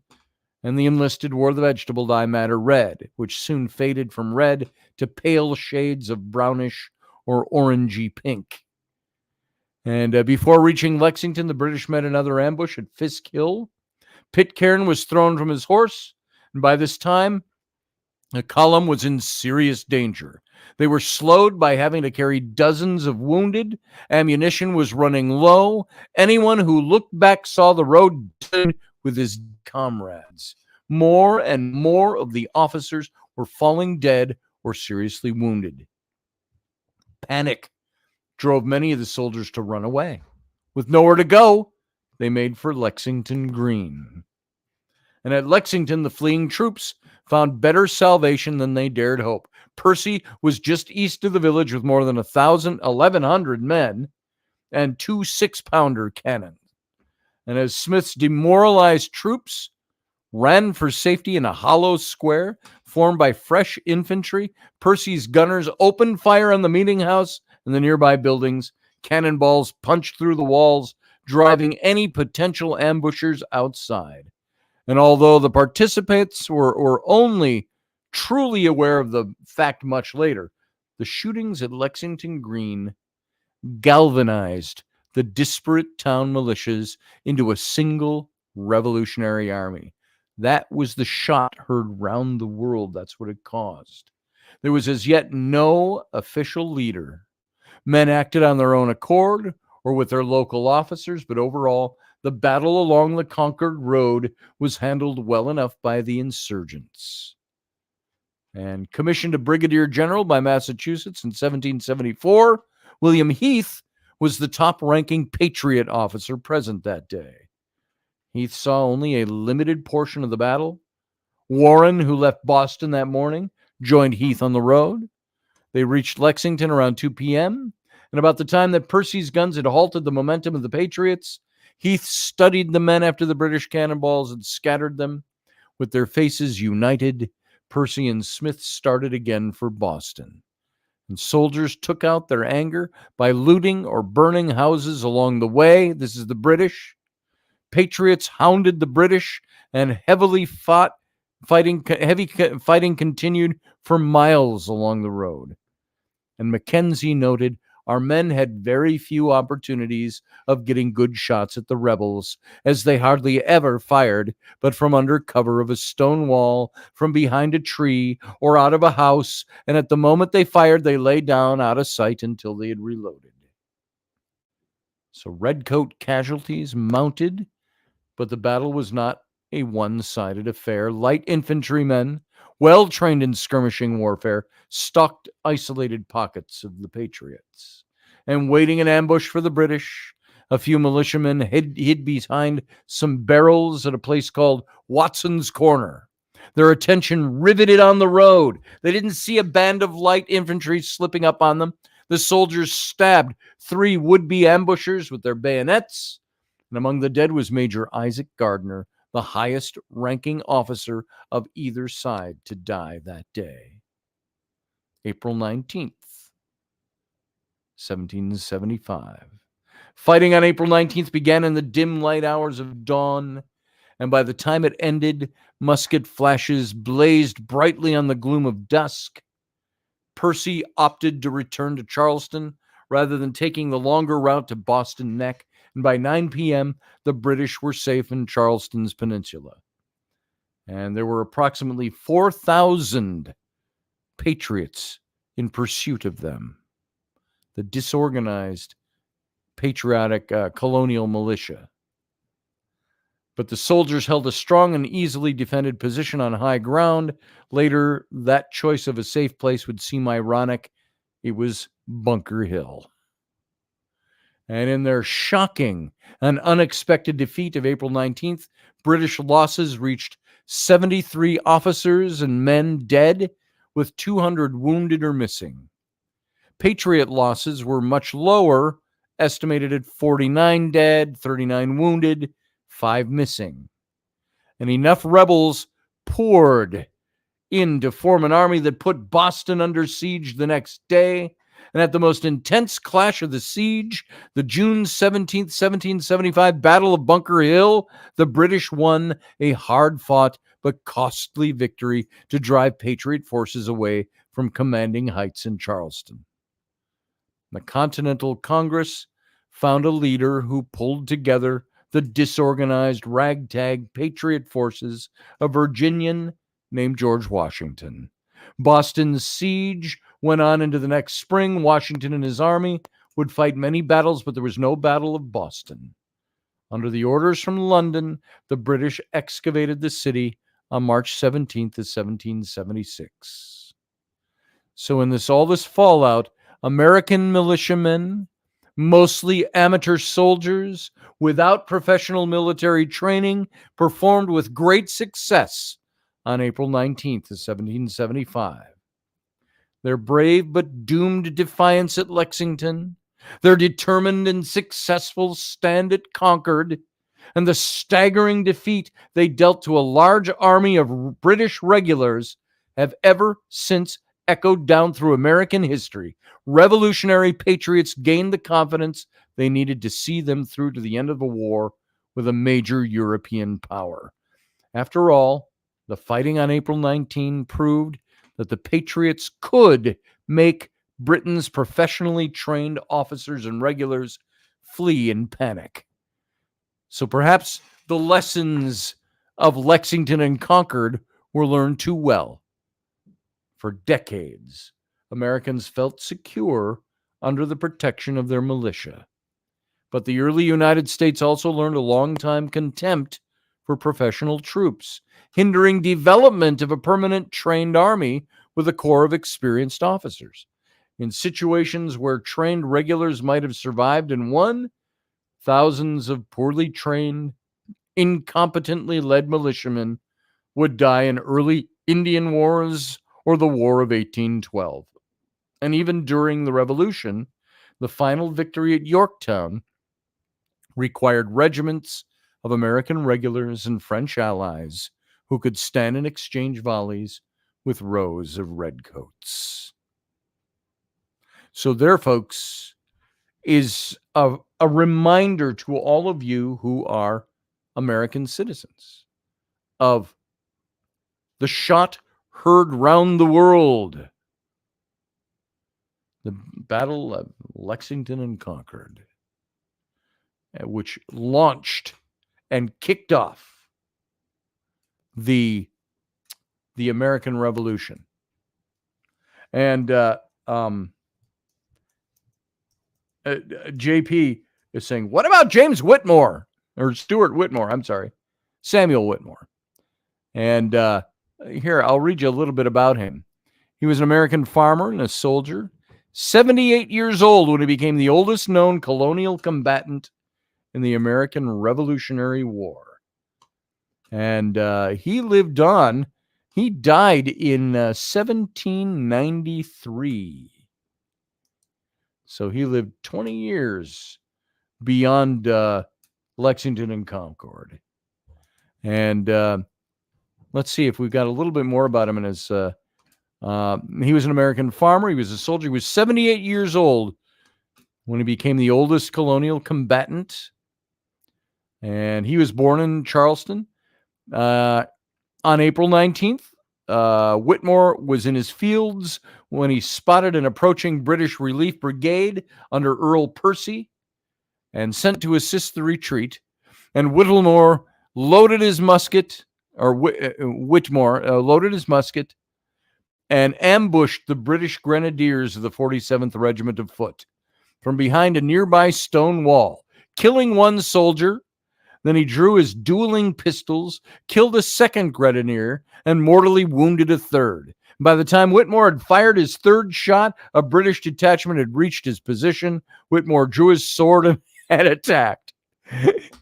He was subsequently shot in the face, bayoneted numerous times, left for dead in a pool of blood. He was at 78 years old. And he was found by colonial forces trying to load his musket to resume the fight. And he was taken to Dr. Cotton Tufts of Medford, who perceived no hope for his survival. However, Whitmore recovered and lived another 18 years until dying of natural causes at the age of 96. And his tombstone, it says, near this spot, this is a marker, near this spot, Samuel Whitmore, then 80 years old, killed 3 British soldiers, April 19th, 1775. He was shot, bayoneted, beaten, and left for dead, but recovered and lived to be 98 years of age. There, JP, is, yes, an absolute badass Samuel Whitmore, the American Revolution. So quite a guy. And, when we would do our demos, when we were doing our redcoat demos for the French and Indian War, British soldiers is what we were doing at some of these rendezvous. They'd have school days where all these school kids, hundreds and hundreds and hundreds of school kids would come out. And they'd bring them to all the different stations that we had set up around the camp. And we would do a weapons demo. Scotty, you got the weapons demo day. Okay. And so I would put on my sword, this one here, my Scottish basket hilt. And I would put on my dirk, which was my long... I think it's sitting right here. Yep. This was my... I got to show you. This is the dirk my dad made me, my Scottish dirk. So I had this hanging from my belt. And then I also had my belly box, which was full of my cartridges, just sitting up there. I don't know if I've ever shown this to you guys before, but we had this belly box. This was part of the uniform, and they all died. This was the belly box. We called them a cartridge box, and it went through our belt loops, and it sat on the front of your uniform about right here. And when you were loading your musket, you'd flip that open, and you had all these cartridges. As a matter of fact, was that live? Yeah, that's got a ball in it, too. That's filled with gunpowder and a ball at the bottom. And what they do in battle, they pull that out of the belly box, rip off the top, prime the pan, close the pan, flip the musket around, dump the rest of the powder down inside, and with the ball. and then ram it home with the ramrod. So I've got live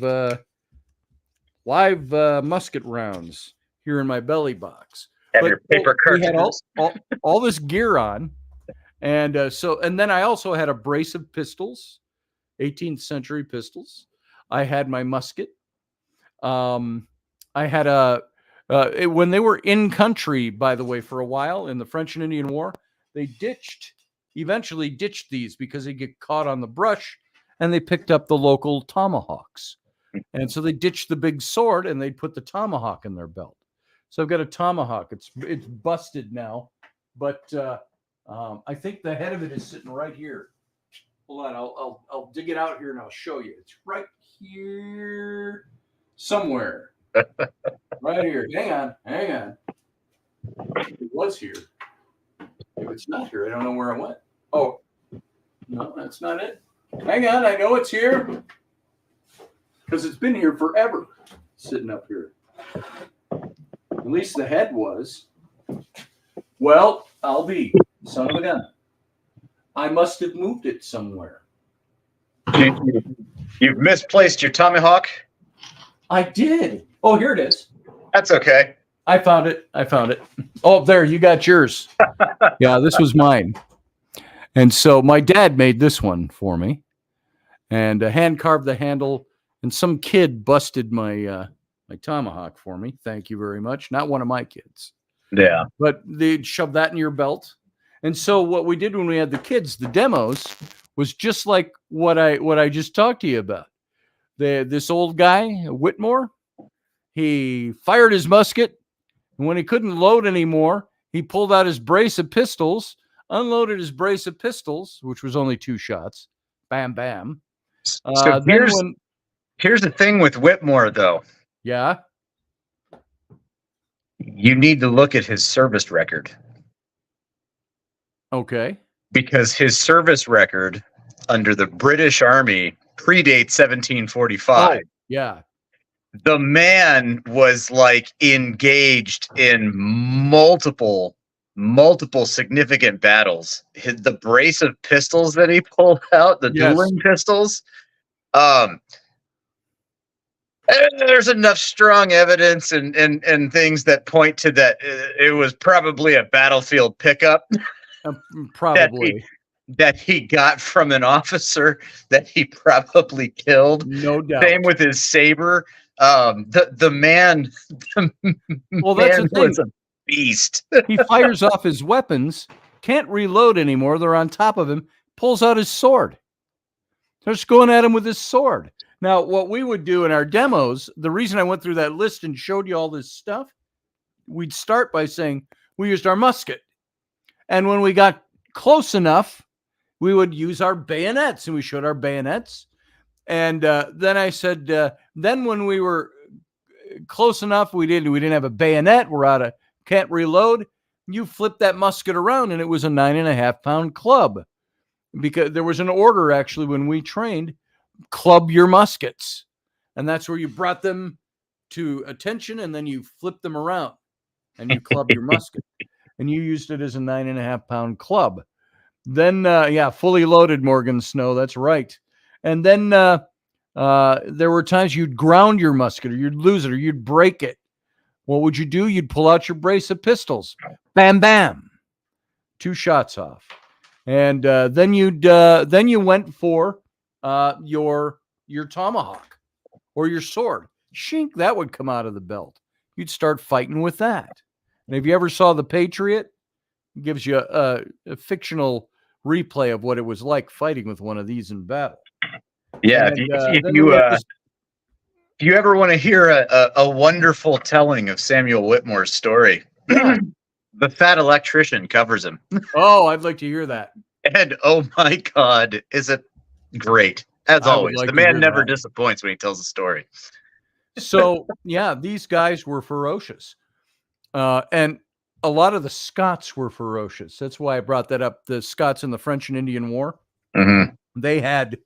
they're storming Fort Carillon, which today is Fort Ticonderoga.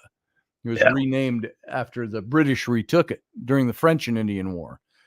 And the Scots fighting for the British, they were down on one corner of the wall, and Abercrombie, the British general, yelled a retreat. He goes running off. All you saw was his ass going through the woods.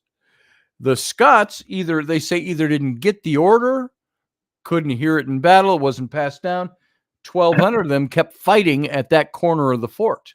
They kept charging the ramparts and the walls of the fort, which were all built in the weeks prior to that. They stripped down the whole landscape there. Yep. And built those the wooden palisades. Mm-hmm. And so they kept storming the fort, and there were several hundred were killed right there. They call it, you go there today, it's all 75, 80 foot tall pine trees. And you're out in the middle of the ground there, and they call it the killing field, that this is where the 42nd Royal Highlanders, which is what we portrayed, all died on that spot. Yep. And they took many of them prisoner after that. But that's where we stood out, the paranormal side of this. I don't know if you've ever heard this story, JP, or anybody else listening. Well, I see we have Professor Bauer in the background. We walked out on these ramparts at Fort Ticonderoga, which are still there. The ditches and the trenches and mounds are still there from that battle. And the woods are all around you. And we marched back. Well, we walked back. It was about 10 o'clock at night. We were drinking scotch, say it ain't so. And we walked out there. We brought our bagpiper with us. And we stood on the corner where this mound trench going along, mound and trench going along the fort. And then it would turn a sharp 90-degree corner, and it dropped downhill through the woods down to the lake. Yeah. But so it was right on that corner where the Scots were storming the fort. And we stood out there, and we did a moment of silence, and we did the soldier's prayer. We have some veterans in our group. And we're in uniform, by the way. It's because we go to this event, we live the history. And so you don't change into your civvies at night. So we're all in our kilts and we didn't have red coats. It was hot and humid, and our waistcoats and we're standing there, and then our bagpiper starts playing Amazing Grace into the woods. It's 10:30 at night. It's pitch black. And you've got that haze where there's no city lights. Mm-hmm. And if your eyes adjust, you can barely see the haze of the silhouettes of the trees against the sky. And it's 10:30 at night. And as he starts playing the bagpipes, thousands of firefly rise up out of the woods. Nice. And they come over by us, and they're just moving around us. And one of our guys looked at me, one of our big soldiers, our big veteran. He looks at me, he goes, "Scotty," he goes, "Will-o-wisp." And so we finished the Amazing Grace, and we turned to walk out. And we were about a quarter mile into the woods. We walked back down the ramparts, back to the road, and the fireflies were kind of subdued, but they were following us a bit.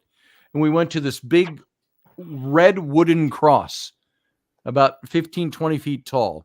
It's a replica of what French Commander Lord Montcalm put up after the Battle of Fort Ticonderoga, or Battle of Fort Carillon.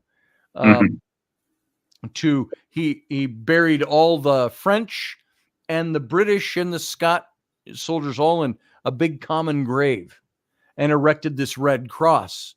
Yeah. And some of his officers were complaining about that. We shouldn't. Why are we burying them with our men? And Montcalm, I don't remember the quote exactly word for word, but he gave some kind of very memorable quote saying something like, they are all fallen soldiers and we'll honor all of them.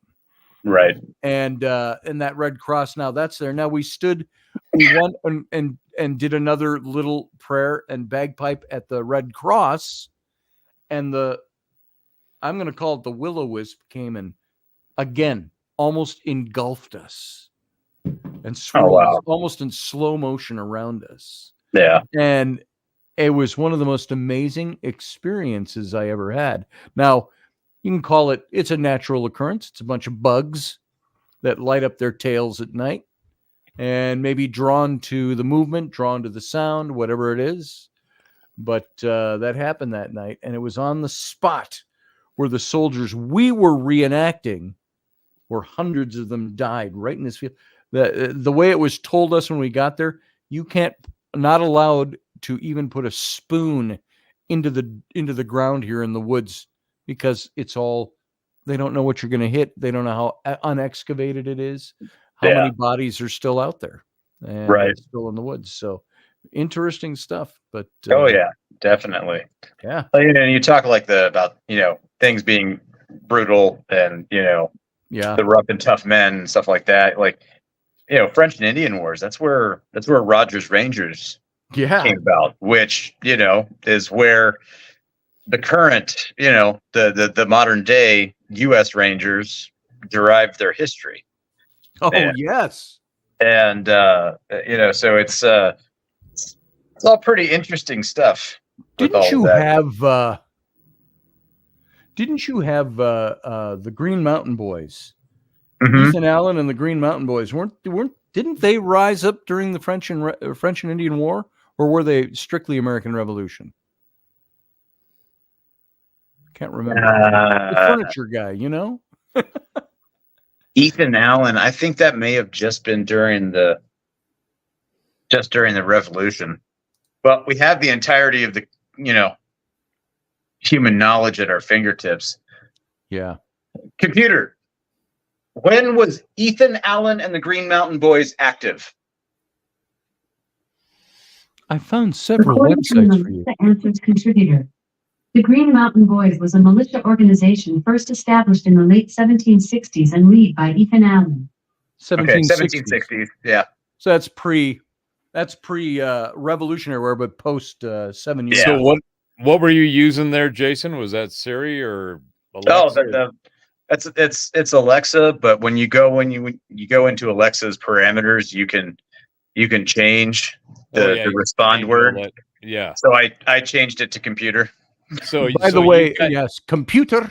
So wait a minute, you've got one of those. I've had one of those, the original Alexas, the little black tower. Yeah. And I've had that for, I don't know, 10 years. Yeah. I used it for like a year as a gag. Well, not as a gag. My daughters are coming to town, and I said, okay, I'm going to go ahead and set this thing up, and I'm just going to tell it, every time you answer something, it's got to be in a dad joke. Right. And that was, 8 or 9 years ago, and it worked pretty good then. Yeah. The stuff now is just, I got to get a smart house. Get my house to be a smart house. By the way, I want to say to Pearl Jones, thank you for saying that. We felt that night. The feeling was absolutely palpable in the air, and you can speak to the psychology of it. We weren't there to perform any paranormal type of deed. We were there to honor the soldiers who we were recreating. Yeah. And we were doing it with scotch. We started at the cairn that was erected, the cairn for the 42nd Fallen. And we walked into the woods from there.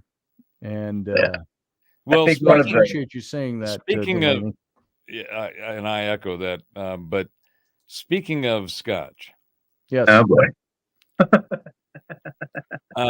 If my analytics are correct, I think one of the most enjoyed and viewed segments over the last of any of my shows was the one that the three of us did about boys measuring bottles.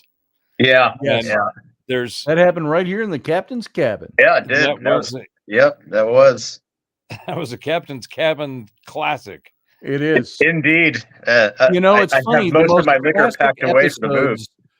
Most classic episodes of my show end up being the captain's cabin, where we're either drinking or smoking pot. Oh God, we're pulling a Bill Maher. Sam and I did that down in when we were down in Louisiana.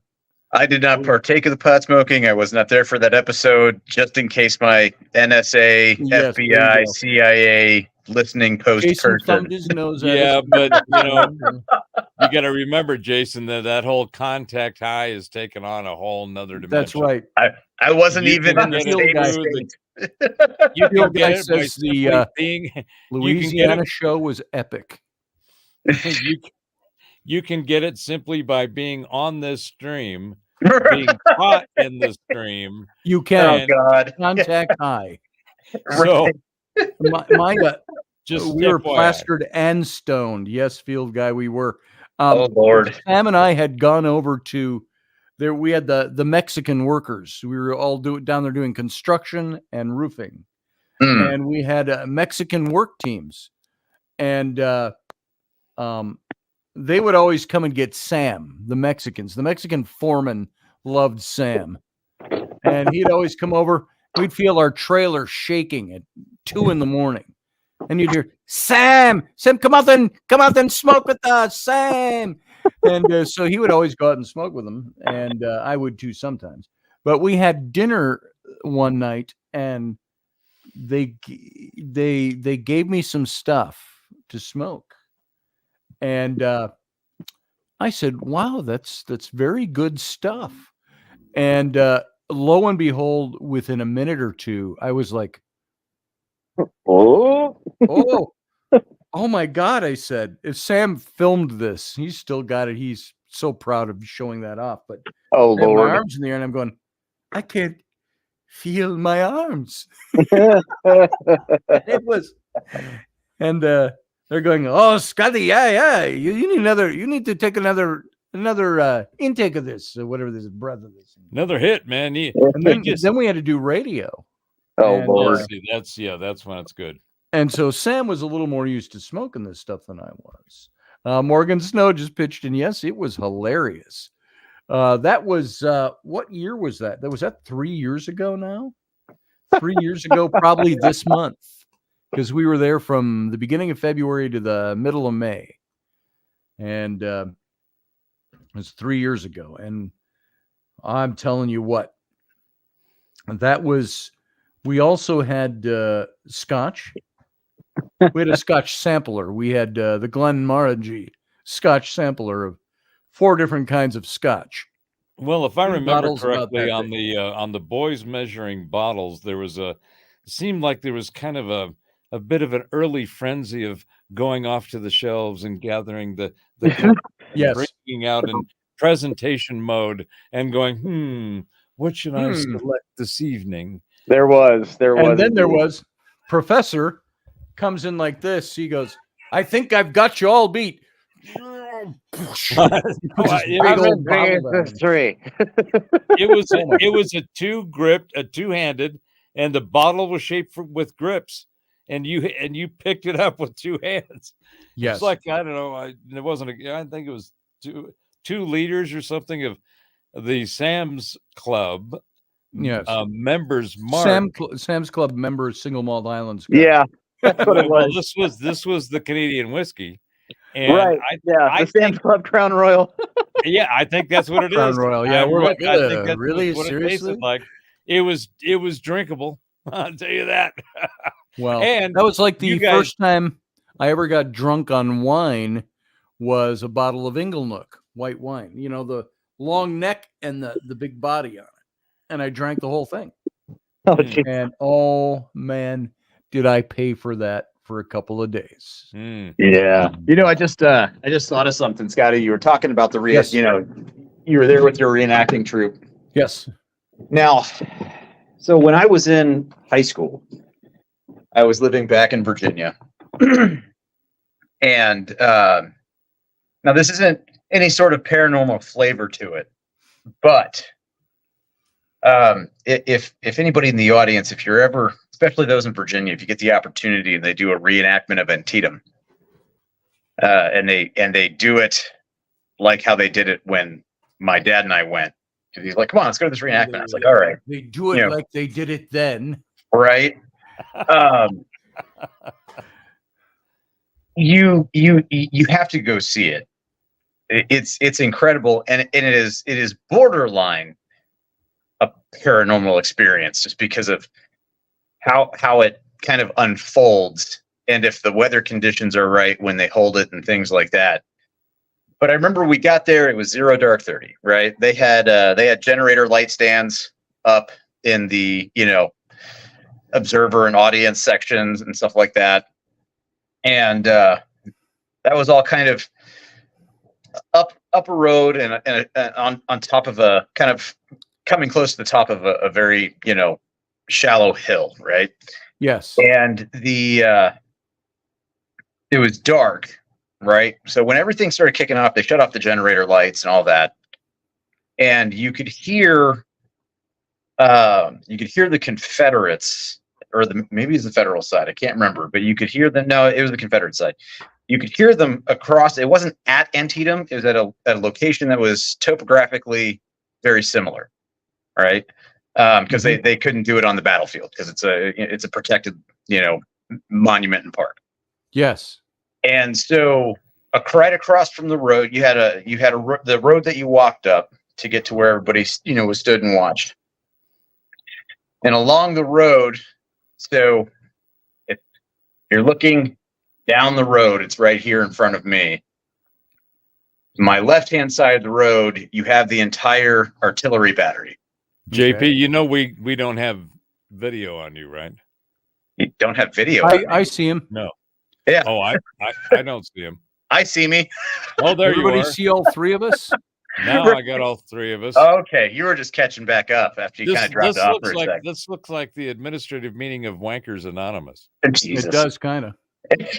And so to the left-hand side of the road, you had the artillery battery. And it had to have been 10 field pieces. And then across the road, you had a split rail fence and cornfield. And then at the far end of the cornfield, you had trees. And so it's dark. They're starting everything off. And the battle started while it was still dark, historically. The Confederates were coming through the cornfield. And, they basically happened upon this battery, right? So they've got the generator lights off and everything. It is almost completely pitch black. But you can hear the Confederate forces marching up through the cornfield, right? And it's all head-high corn, right? So you can't see you can't see kepis over the tops of it. If it was light out, you could possibly see bayonets. But you could hear them marching, not only through rustling of the corn, but also their equipment and everything like that. And you hear them kind of coming closer, and you hear them kind of coming closer. And then you start hearing the battery commander and the battery sergeants at each piece start calling their orders to their crews, right? And then all of a sudden, order goes off, and it is a barrage. It's a rolling barrage up the line of the cannons firing. And so you're just seeing like a row of dragons kicking off fire, right? That's gotta be a rush. I mean, it was amazing. Right there. Just belching fire into the darkness. Yes. And then you start seeing musket fire coming from the cornfield. And so they do volley fire and from the cannons, and then they do another volley fire, and it's a rolling volley. So it's you're starting at one end and it works its way up the line, right? and then it goes to fire at will, and so every crew is loading powder, firing off a shot, swabbing, loading, all of this, at their own pace. And it's going off. And while this is all going off, you've got just, hundreds and hundreds of cubic feet of black powder smoke filling the air, right? And the sun starts coming up. Nice. And you look into this, and it is nothing but a wall of black powder smoke in front of you. Wow. And you see the cannon muzzle flashes through the smoke, right? You can see that. You can see the occasional, you hear the rifles going off, but you can see the occasional muzzle flash from the rifle. And then there was this ever just so subtle shift in the wind, a breeze. I don't know. The smoke dissipated a little bit and just enough. And the way that it dissipated, the cannon crews faded into view in the smoke. So you see these silhouettes of, the NCOs walking up the line of several guns, and you see the officers walking behind that, making sure that everything's going. You see the crews, and it's just these silhouettes in the smoke. And it was visually, it was absolutely amazing and haunting. So if anybody ever gets the chance to go and see something like that, go stand in the line of fire of shit that's going to blow up in front of you and make you have posterior orifice spasms that you then can. You'd stand up to the side. Everyone was safely up to the side, Professor Bauer. Well, we had. I totally agree with what you're saying, though. The premise, because if you are not exhilarated by whatever you're experiencing, right, then you're probably not doing something that you wouldn't like to be exhilarated by, right? And the things that make you feel that way when you engage in them. Mm-hmm. So we had that same trip. We had over 1,200 reenactors. We had groups from England that came in. Oh, wow. And so we had several different British regiments. That had been fun going through airport security. Oh, yeah.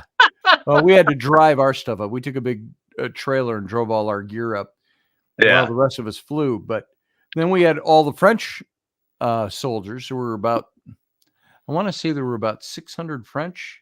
Yeah. And about 1,200 British, if I remember the numbers right. This is 2001 is when this took place. And we started in the town of Fort Ticonderoga, and we marched in to the fort, which is about 2 miles, I think. And so we marched down the main road out of Fort Ticonderoga to the fort, or out of Ticonderoga to the fort. And then we fought a battle reenactment down on the green below the fort, which was kind of the river flats area. Right. And it just happened to start this misty, it was really hot outside. Mm-hmm. It wasn't a drizzle, but it was a misty rain. But it was so light, you couldn't see any drops. You just were constantly doing this. Wiping it off your face, along with the humidity. And we're in red coats and wool coats, I should say. And there was one point where you got all the French, they're across the field from us, and all their cannon are lined up over there. And they were shooting volleys, not real ball, thank goodness. And we were shooting volleys back, muskets. And you would hear the French over there. You would hear them going, Viva Loa! Viva Loa! Fire! Fire! And one of my cohorts, my big Eric, my big military friend, he said, Scotty, when the next, pass it down the line, he says, the next volley that the French fire, the whole 42nd goes down. Okay. And there was an audience out there and all that. And so we hear the Viva Loa! Viva Loa! Fire! All these cannons, and we all wait about 3 seconds. We go, ah! And everybody falls into the brush and down into the wet grass. And we drew some laughs from the audience on that one. But we were all kilted. So there was one announcer who was calling out announcement for the audience that was gathered watching. He says, and the Scots just went down. He says, I think we've just lost our PG-13 rating. He says over the street because all the kilts flip up, Right. And, so they're asked in the rain. So anyway. So I've got a question, and it's it's I have a personal interest in this, and I'm in a data gathering mode. All right. So I'm looking for just some kind of just general yes or no kind of have you experienced any of this in any degree without any, just have you noticed any of the following? Yes. No. Has there yes. seemed to be not only the continual fluctuation of shit, the normal nonsense that, it's getting spread through the consciousness and the collective and the conversation and all the shit that we're all looking at and we're all participating in going, I mean, so the first question is the percentage of your what the fuck moments gone up in frequency or down? In general or regarding something in particular? In just them anytime. Over what kind of span? Over what kind of span of time? Let's say over the last 2 or 3 years. Oh, and definitely yes. Yeah. How about just today? How about the last 6 months? Just today, Yes. I uttered a harsh "what the fuck" over listening to Jean-Pierre. What's her last name? Oh, yeah. Cringe Bourgeot, Barone I can't or think of her last something. name. Cringe, yeah. Not Anyway, that I don't know it. I'm just not thinking of it right now. we know who it is. Yeah, Kareem Jean-Pierre. That's it. There we go. And she said something today. Oh, it was somebody asked her a question about Joe Biden talking about his uncle being cannibalized during World War II, which didn't happen. His uncle was cannibalized. Yeah, he fighting in crashed the his Pacific. plane and was eaten by cannibals. Oh, And Crashed. everybody said, "Wait, that didn't happen." There were survivors that had said that that's not what happened. He went down in the ocean. And they're like, "Where did Joe Biden get this story about cannibals?" And so the White House had to do some tap dancing today. And now I've got to find this shit. just look up. And Kareem Jean-Pierre, KJP, she came up with something like, I'm trying to remember exactly how she said it, but she said, well, it's trying. Oh, I can't even remember it. It was so god awful spin on this, and turned her whole answer about answering the question about why did Joe Biden say his brother was eaten by cannibals. Well, and she gave the spin on it and then said, and she turned it around somehow to blame. Well, at least, he wasn't talking about how the prisoners of war are losers and, oh, geez. supposedly Trump had said, which he didn't say, by the way. See, but there's people, there's people that were on his staff that said he did. And yeah, I don't know what to think of it. None of us were there. So none of us were there. If he it's said it was a stupid thing to say. Yeah. But I'm sure knowing Trump, people say, "Oh, you make excuses for him for everything." Knowing Trump, there was something other than what the surface words meant that he was trying to get across and didn't do very well at. Yeah. Can I posit that it's actually just nothing more than a it's a theatrical performance. We are in, I think, it is in the middle or towards the end of Act 2, because Act 3 is typically where the all of the twists and turns and turnabouts that you see in the blockbusters and the great stories, the unexpected end. I think we are in the wake of that wave. and I personally, now I could be blinded by my own optimism and my own view of what I think the future will be, and I would have to admit that I are guilty thereof. However, if you look at just the trends analysis, the way shit's going, we're in the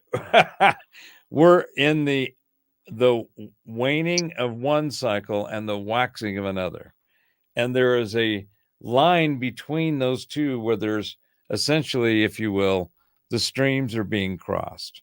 Yeah. And in that umbrella, the streams can't be being crossed because there's no giant Marshmallow Man. Violating the 70s rule of do not cross your streams. Right?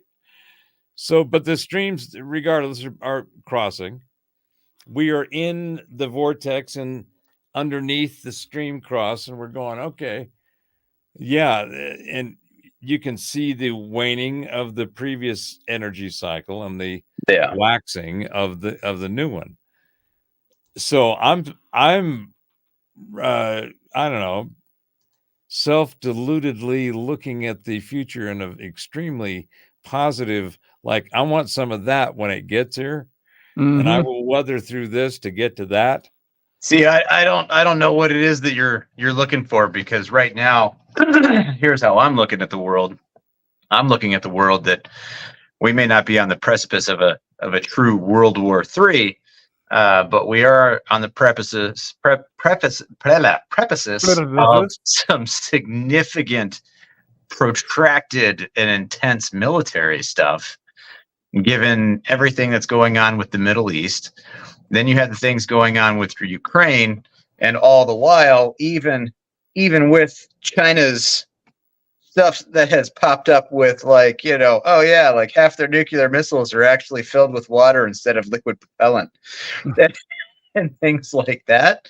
Yep. Based on their moves and the things that they're doing and where they're fighting at and pushing back on and how they're doing stuff. It's like, this is really starting, to me anyway, to look like we are going to distract over here. Yes. Wow, something's going on coming around this side. Well, Jason, that's just the fundamental premise of the way this shit's laid out and deployed anyway. There's always the distraction, watch over here, well, don't watch this and watch that. Right. But I think there's a little more going on here that I would like to add to your perspective. Oh, I don't know. The Pentagon released that they're very, there is a potential mothership, that could have been launching probes in our solar system a couple of weeks ago, that they had, published something about that. A spokesperson from... Is that distractionary, or are they telling the truth? I have no idea. By the way, before we go but too much no further, one batted a friggin' eye. Like, before where we go are too much we at? further, here's what Kareem Jean-Pierre said. just so you guys can hear this, if you hadn't seen it, if I can get the stupid ads to, I'm getting pop-ups on this site, and I don't know why. It's a news site, and it's giving me pop-ups. There we go. They got to make the money somehow, Scotty. The White House still is not addressing the meat of Joe Biden's cannibal controversy. White House Press Secretary KJP snapped on Friday when Fox News reporter Peter Ducey asked why the commander-in-chief is suggesting his uncle may have been eaten in Papua New Guinea during World War II. But she wouldn't address the holes in the story or admit that the president may have been telling a tale or slipping mentally.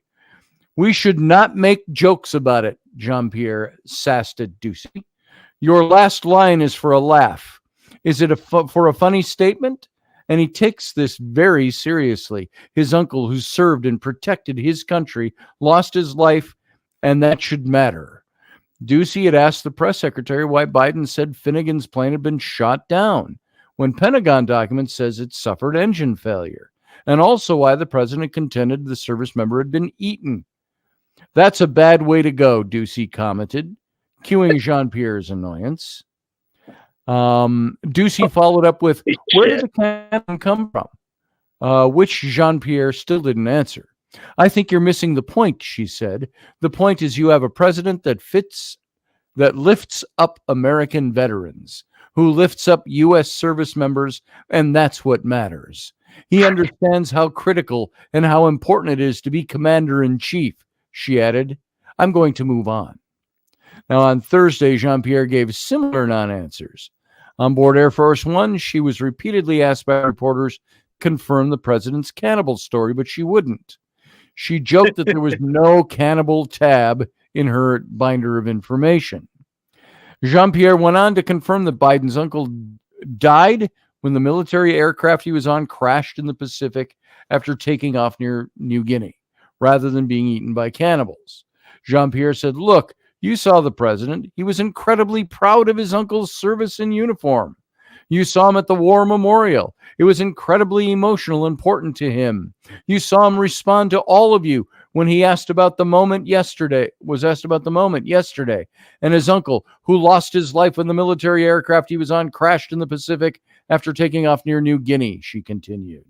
Jean-Pierre added that Biden highlighted his uncle's story to make the case for honoring our sacred commitment to equip those we sent to war and to take care of them and their families when they came home. Are you getting any much deep in your knees in the spin here?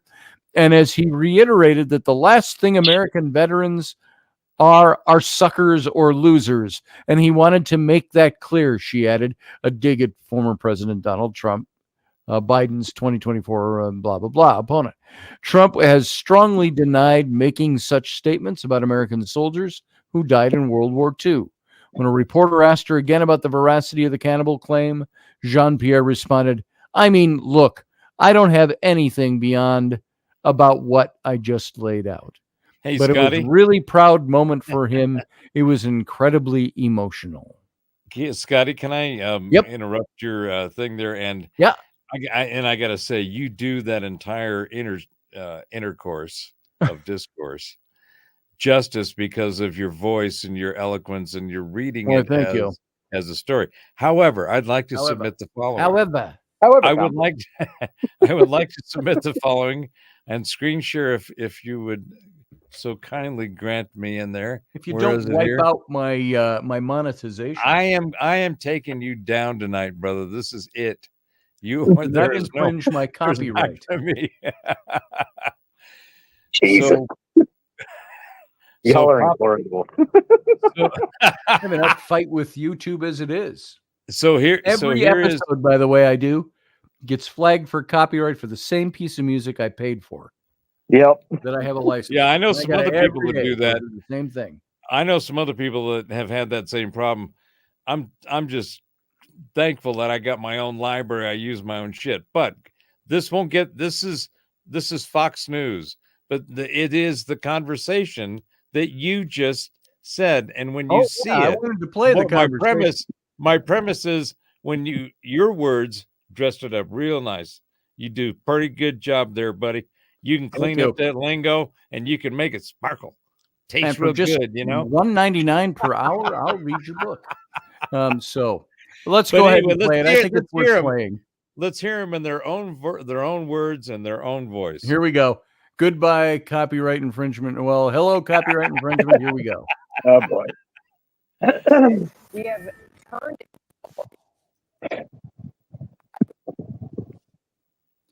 Well, I shouldn't get copyright infringement for that. And what I'm saying. Watch this.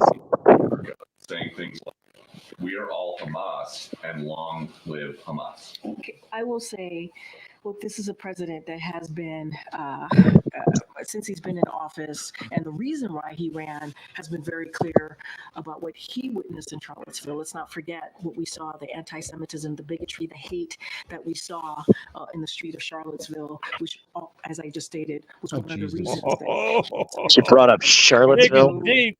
Yep. Jesus. You got to recycle the only shit you got.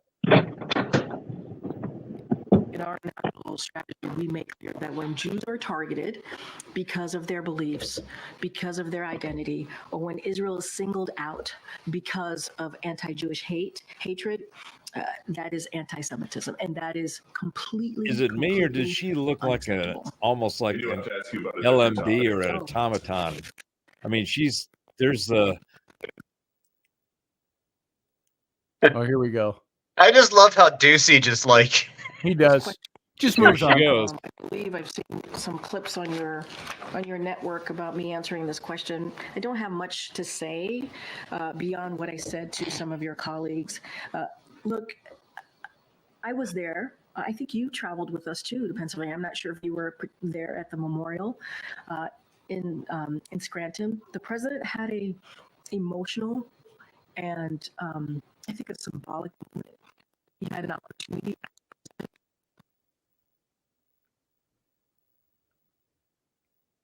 Opportunity as to honor his uncle's service. To speak to the bravery of his uncle, and not just his uncle, but many U.S. service members that put their lives on the line on behalf of this country. I love His Ducey's uncle, look. It's who like you're lost really his not life when the telling military me aircraft anything. he was on crashed in the Pacific. She's after basically taking like off. taking the lid They off of those gave the Ready president- Whip aerosol whipped cream and just pushing the button, going, "This is what you're gonna get."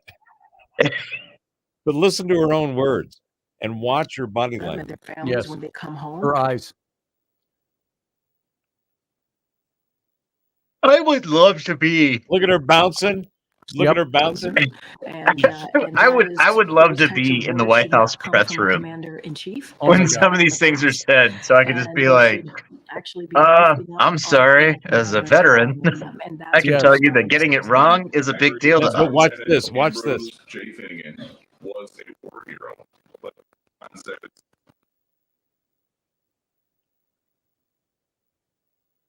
Lieutenant James Finnegan was a war hero. but Finnegan says for unknown reasons the plane was forced. There's no evidence of that. And why is he saying that his Both father was engines fit. eaten by cannibals? That is a bad way to go. He lost his life. It's not. Look, Listen to this. I'm not. We should not make jokes about It's this. not Wait, Watch this too fucking shoe. I mean, She's sweating. Look at her upper lip.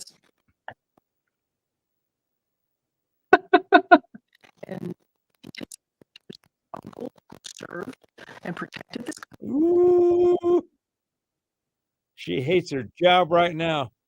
Sure does.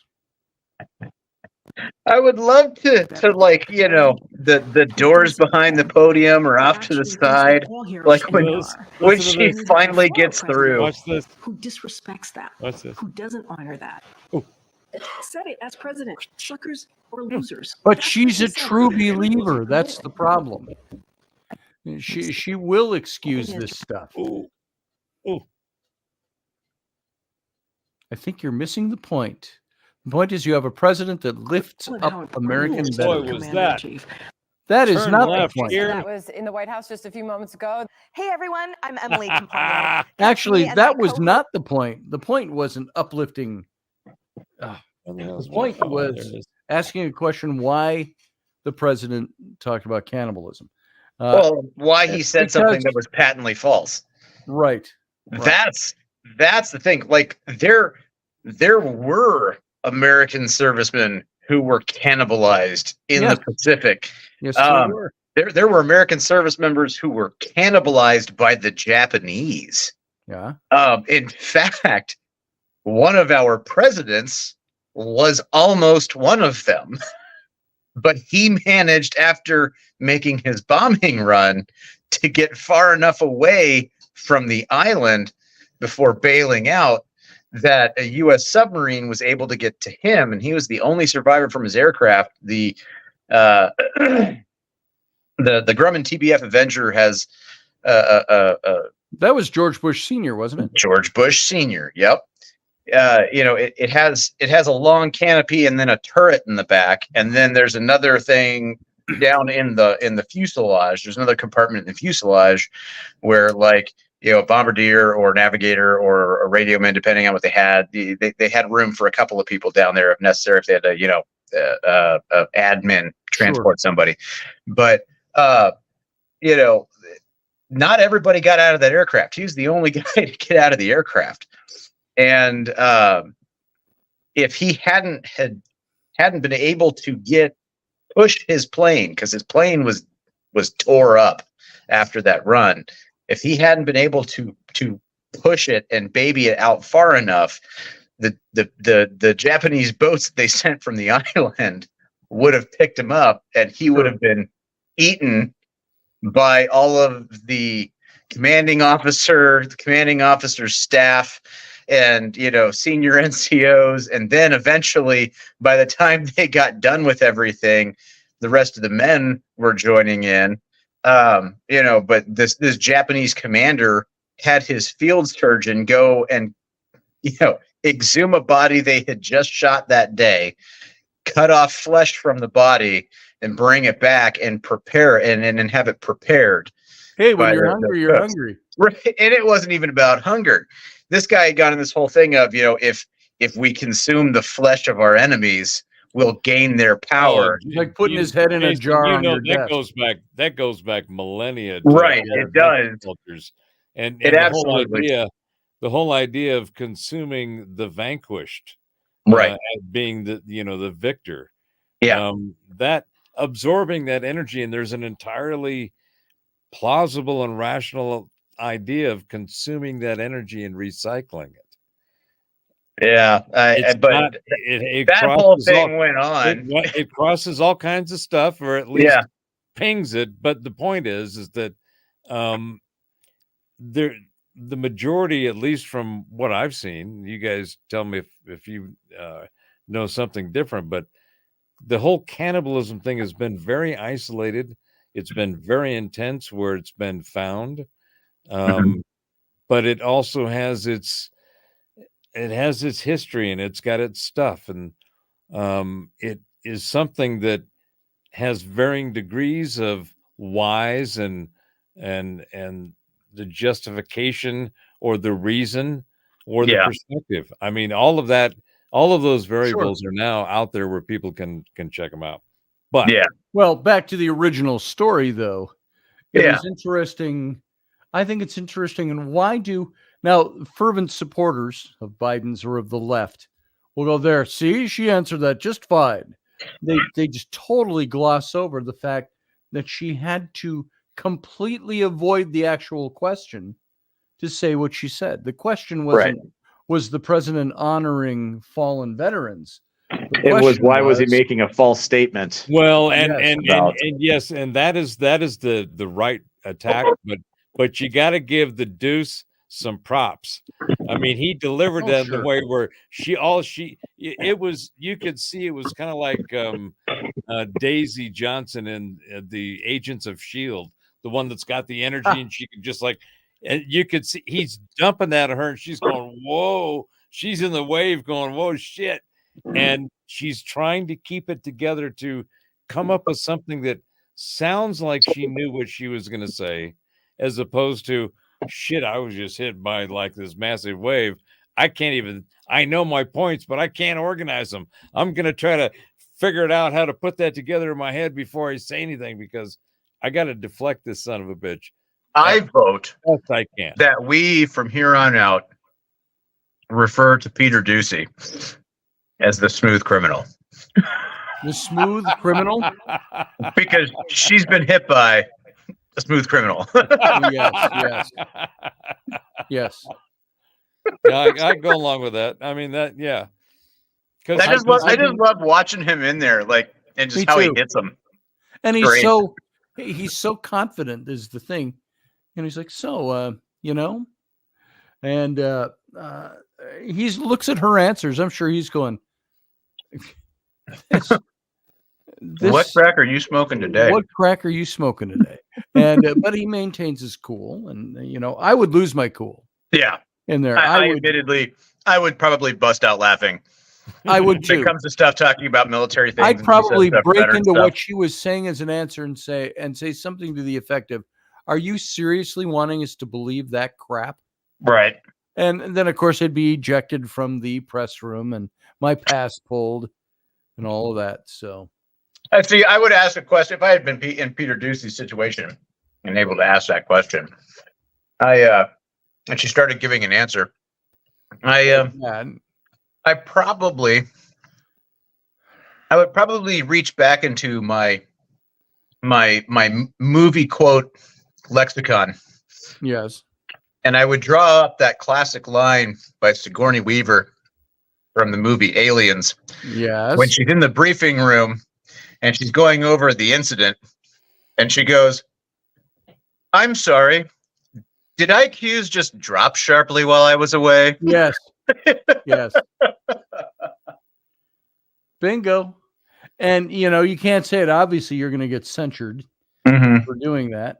But if you could get it in, if you could find a way to get it in, get on TV, if they were doing it live, get it in, and just just like to see him ask the question like that, take that question and then watch them get pulled or ejected, and just say, "Could you tell us why the White House believes that the IQs of the general public have dropped Mhm. and is not seeing this for the absolute unmitigated fictionalization of events to support your president. It could be said in a good way, but yeah, after a while, That's just one of those things, though. If you could get even a good one-liner in, Yep. and here's why I say one-liner too, because there's so much now with the public, with society, that it's all about the mic drop. It's Yep. all about the one-liner. It's all about that TikTok snippet. It's Yep. that thing that everybody hears it, and then they're just like, oh, and they lose their mind. And and then that right there turns into, a proverbial shot heard around the world, right? Yes. Because it goes beyond proverbial because the internet just and there are runs YouTube away with it. channels, by the way, that are thoroughly created. My brain's starting to slip for the night. That are created for the sole purpose of looking at Ducey's exchanges with Kareem Jean-Pierre. Oh yeah, and there's a bunch of them out there, and that's one of the things that. And I will. I know it's getting late for you, older and younger gentlemen than I. Yes. And I know that we you getting could go to bedtime all night long. I know. Getting to bedtime is an important thing at your age and bedtime. Yes. Current condition. So well, you sleep until 2 in the afternoon, so I need all the beauty sleep I can get. You've got the advantage. I need help. I sleep when it says time to sleep. But my point was this: tomorrow, 10 a.m. tomorrow is 4:20, 2 p.m. And I would like to, and I would like to give a shout out to 420, to all the people that will be celebrating 420. I will be celebrating 420, and there's some really good energies coming around this next week. So everybody should probably. Are there? You remember Dean Martin? Those of us. Oh yeah. Who Dean Martin is, right? Oh yes. Yep. So he was one of the Rat Pack with Sinatra and Sammy and all them. Yes. So one of his. Everybody loves somebody sometime.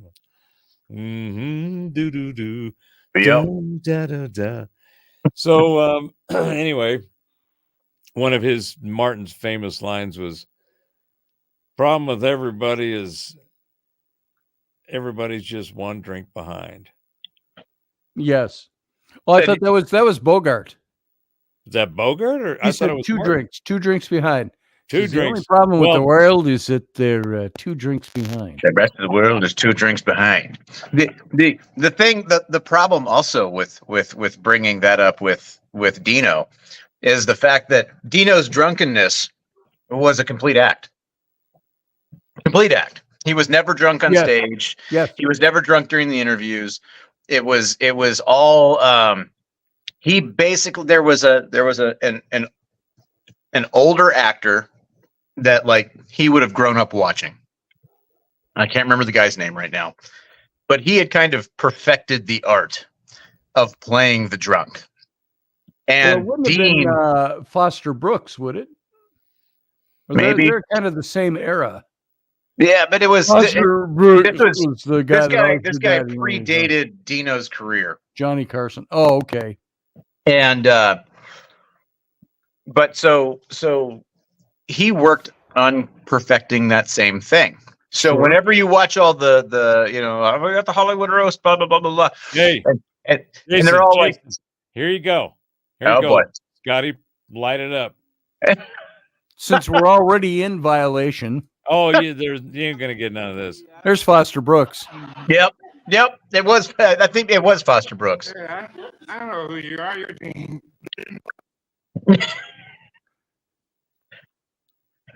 The sound's breaking up. Well, never mind. I don't know how to find that. Oh. How you like that? I'm Virginia Mayo. Who is a gorgeous actor of the day.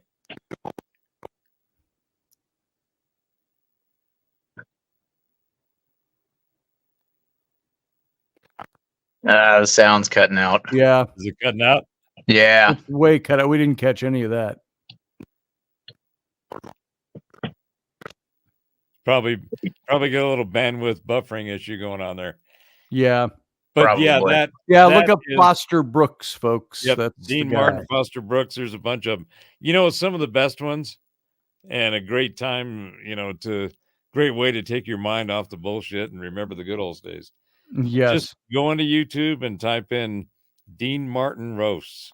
Yep. Oh hell yeah. Yeah. You'll get an hour of just gut splitting awesomeness of the way it used to be. And he was sober the entire time. Yes. Nobody realized. And that's the thing, is this whole thing with, because of all of that stuff and some other things that he played and other shows he did, interviews, he created this persona of being this drunk, but he wasn't. And it was all an act. It was all an act. And I always found that fascinating.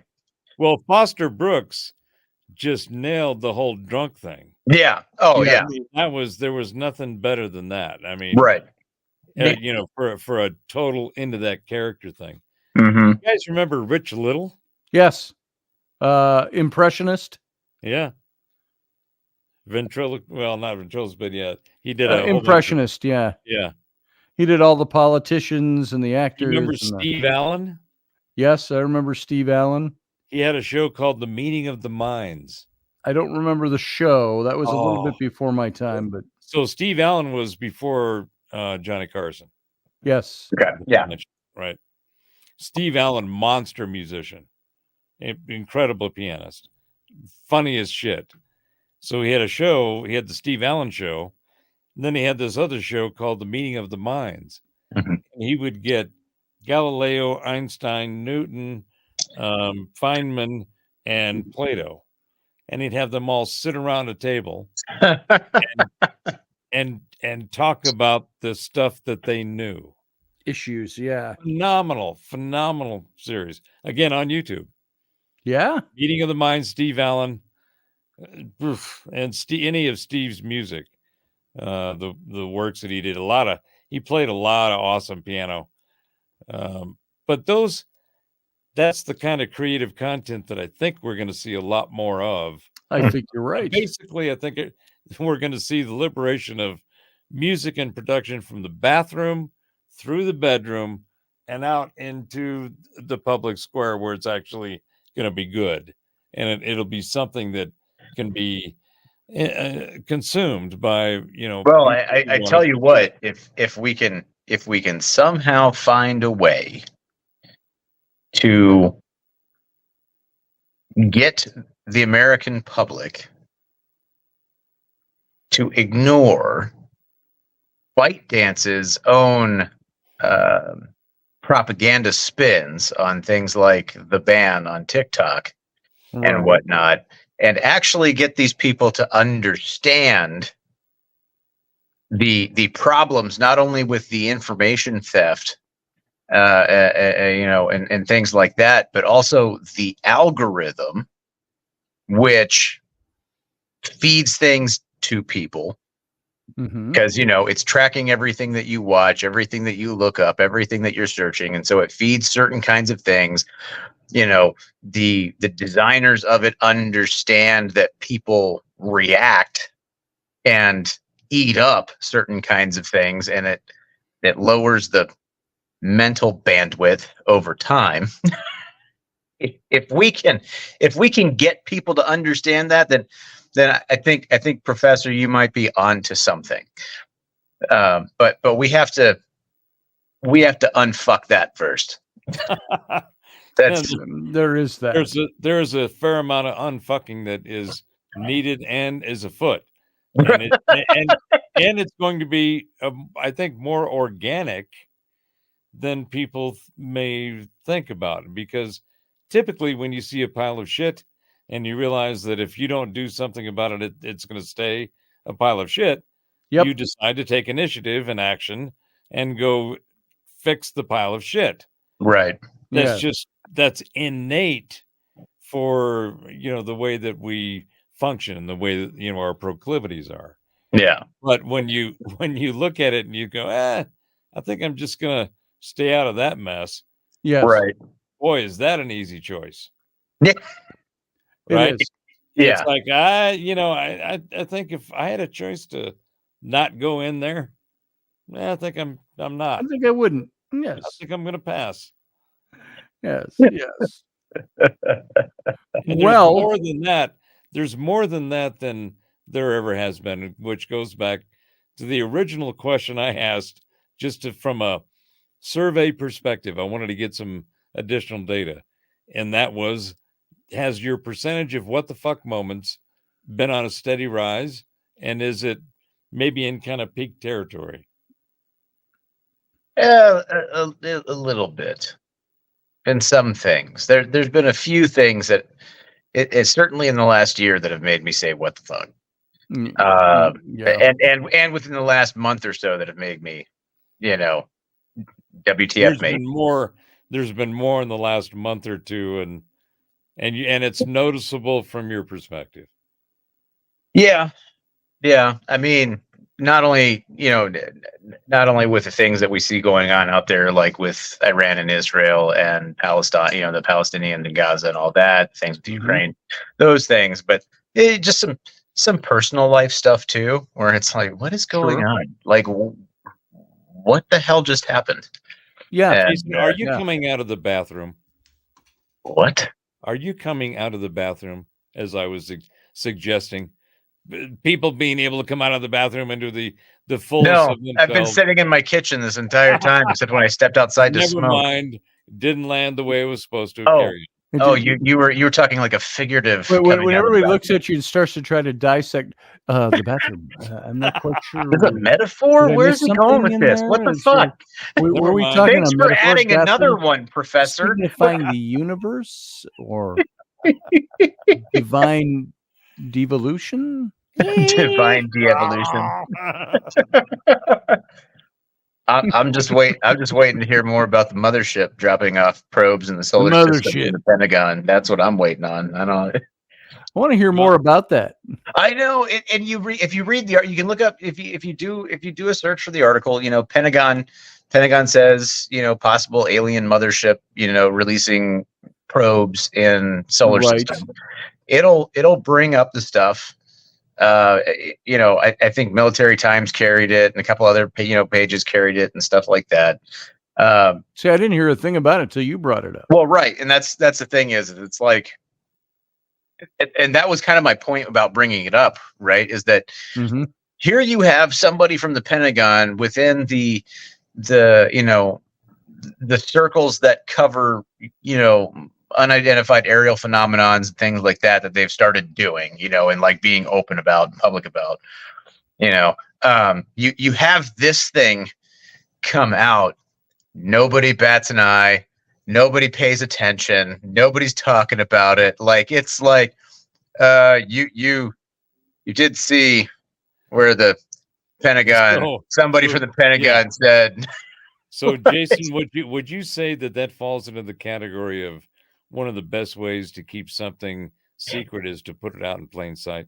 Yeah, hiding it in the open. Hiding in plain sight is actually very, very effective. Extremely, right? Right, extremely, because if you're not looking for it, you're not going to see it, and if you're just going about your thing and doing whatever, you're not going to be thinking about looking for something. Probably not going to. I always find that this incredibly traveled and seasoned bullshit meter that I've developed over the last several decades has treated me well with good intel. It has parsed the data. It has given me projections, and I'm been able to look at it and go, I can kind of trust what you think might be going on or where you should go to go do it. Right. Because, I mean, there's so much, we're all getting so much practice. I mean, the tsunami of shit and the deluge of data of this incoming nonsense has been crafted to just cause confusion and chaos. And then people sit there and wonder why it is that, you know, the Chinese version of TikTok, children and you know, up to a certain age are only allowed to get on it for 40 minutes out of the day. Like, you wonder. And then it's like, there might be a reason. There might be a reason for that, guys. Did you ever stop to think, you know, we're just so inundated with bullshit that the bullshit meter stops functioning.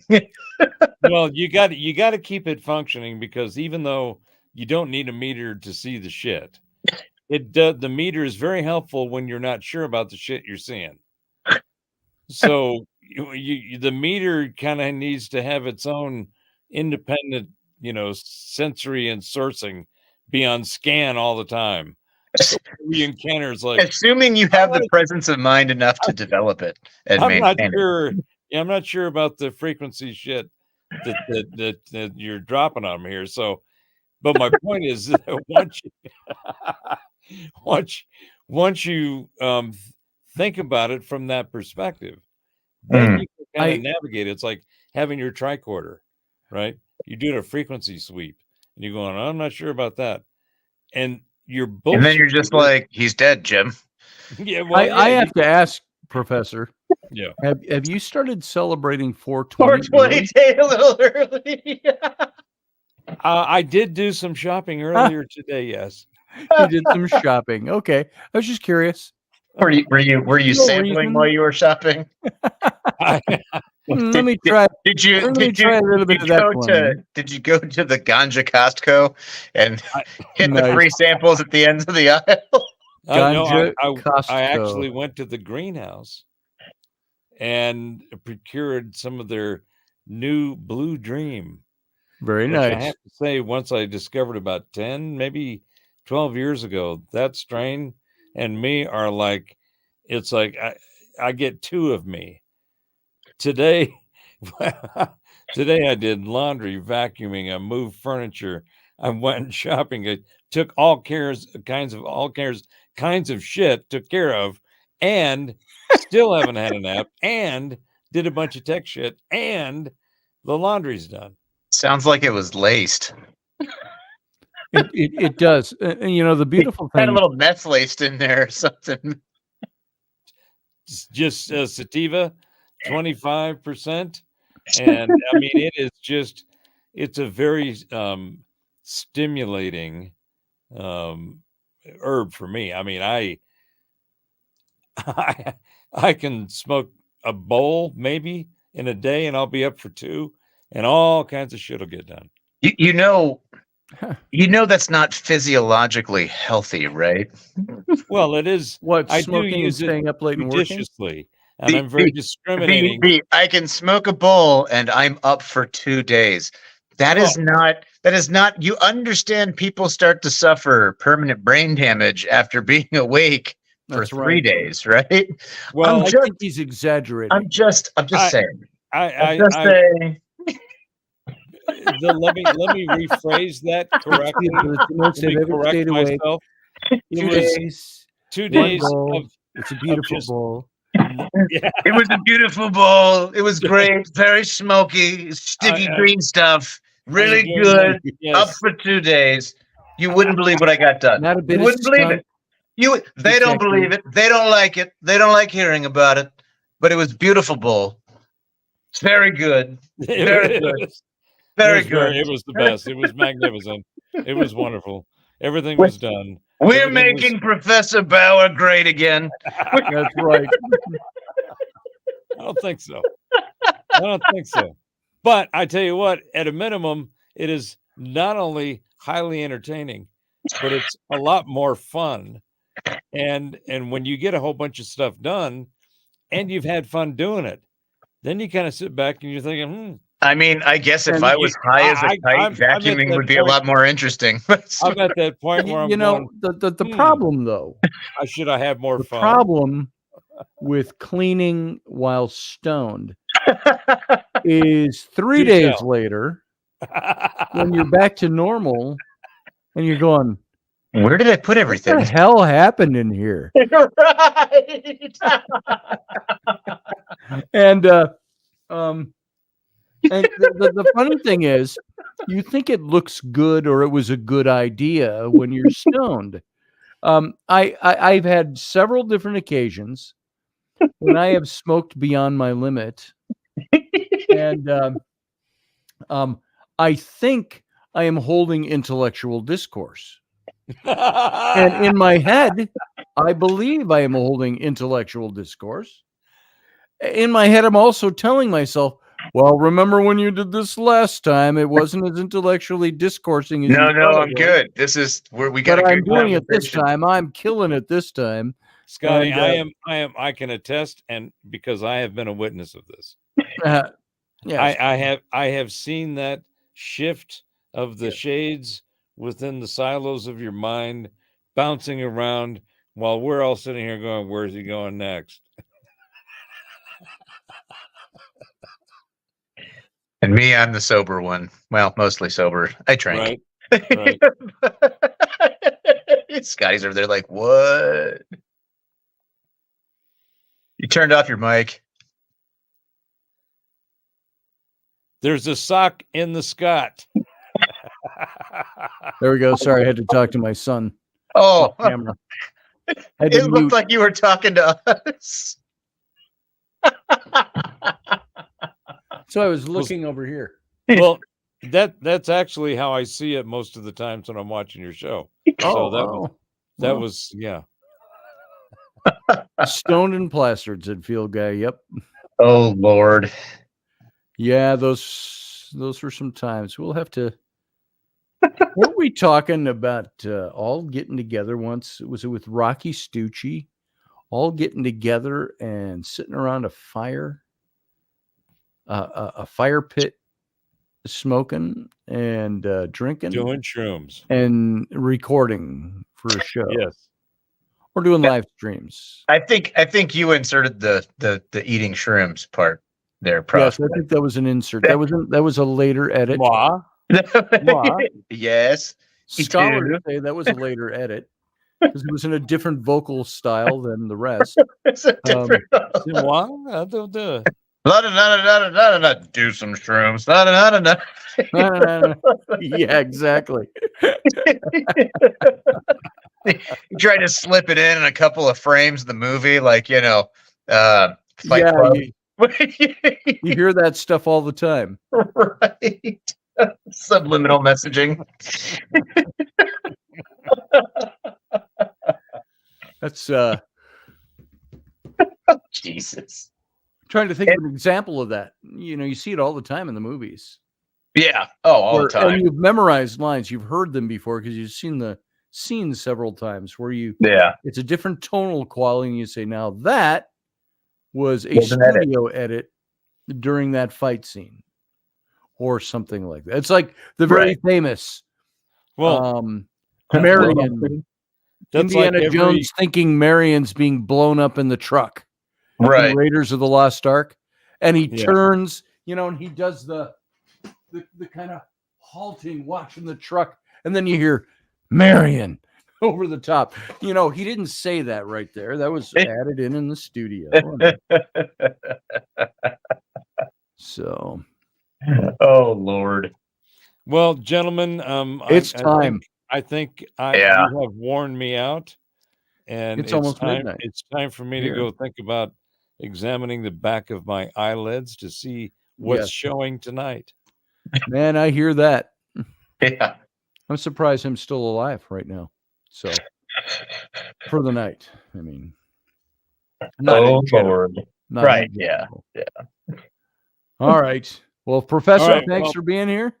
Thank you. And just so you guys know, I do have a new bottle I'd like to share. Oh God. So we could how big is this thing? And see how it fits. So let me know when you'd like to get on and measure some bottles.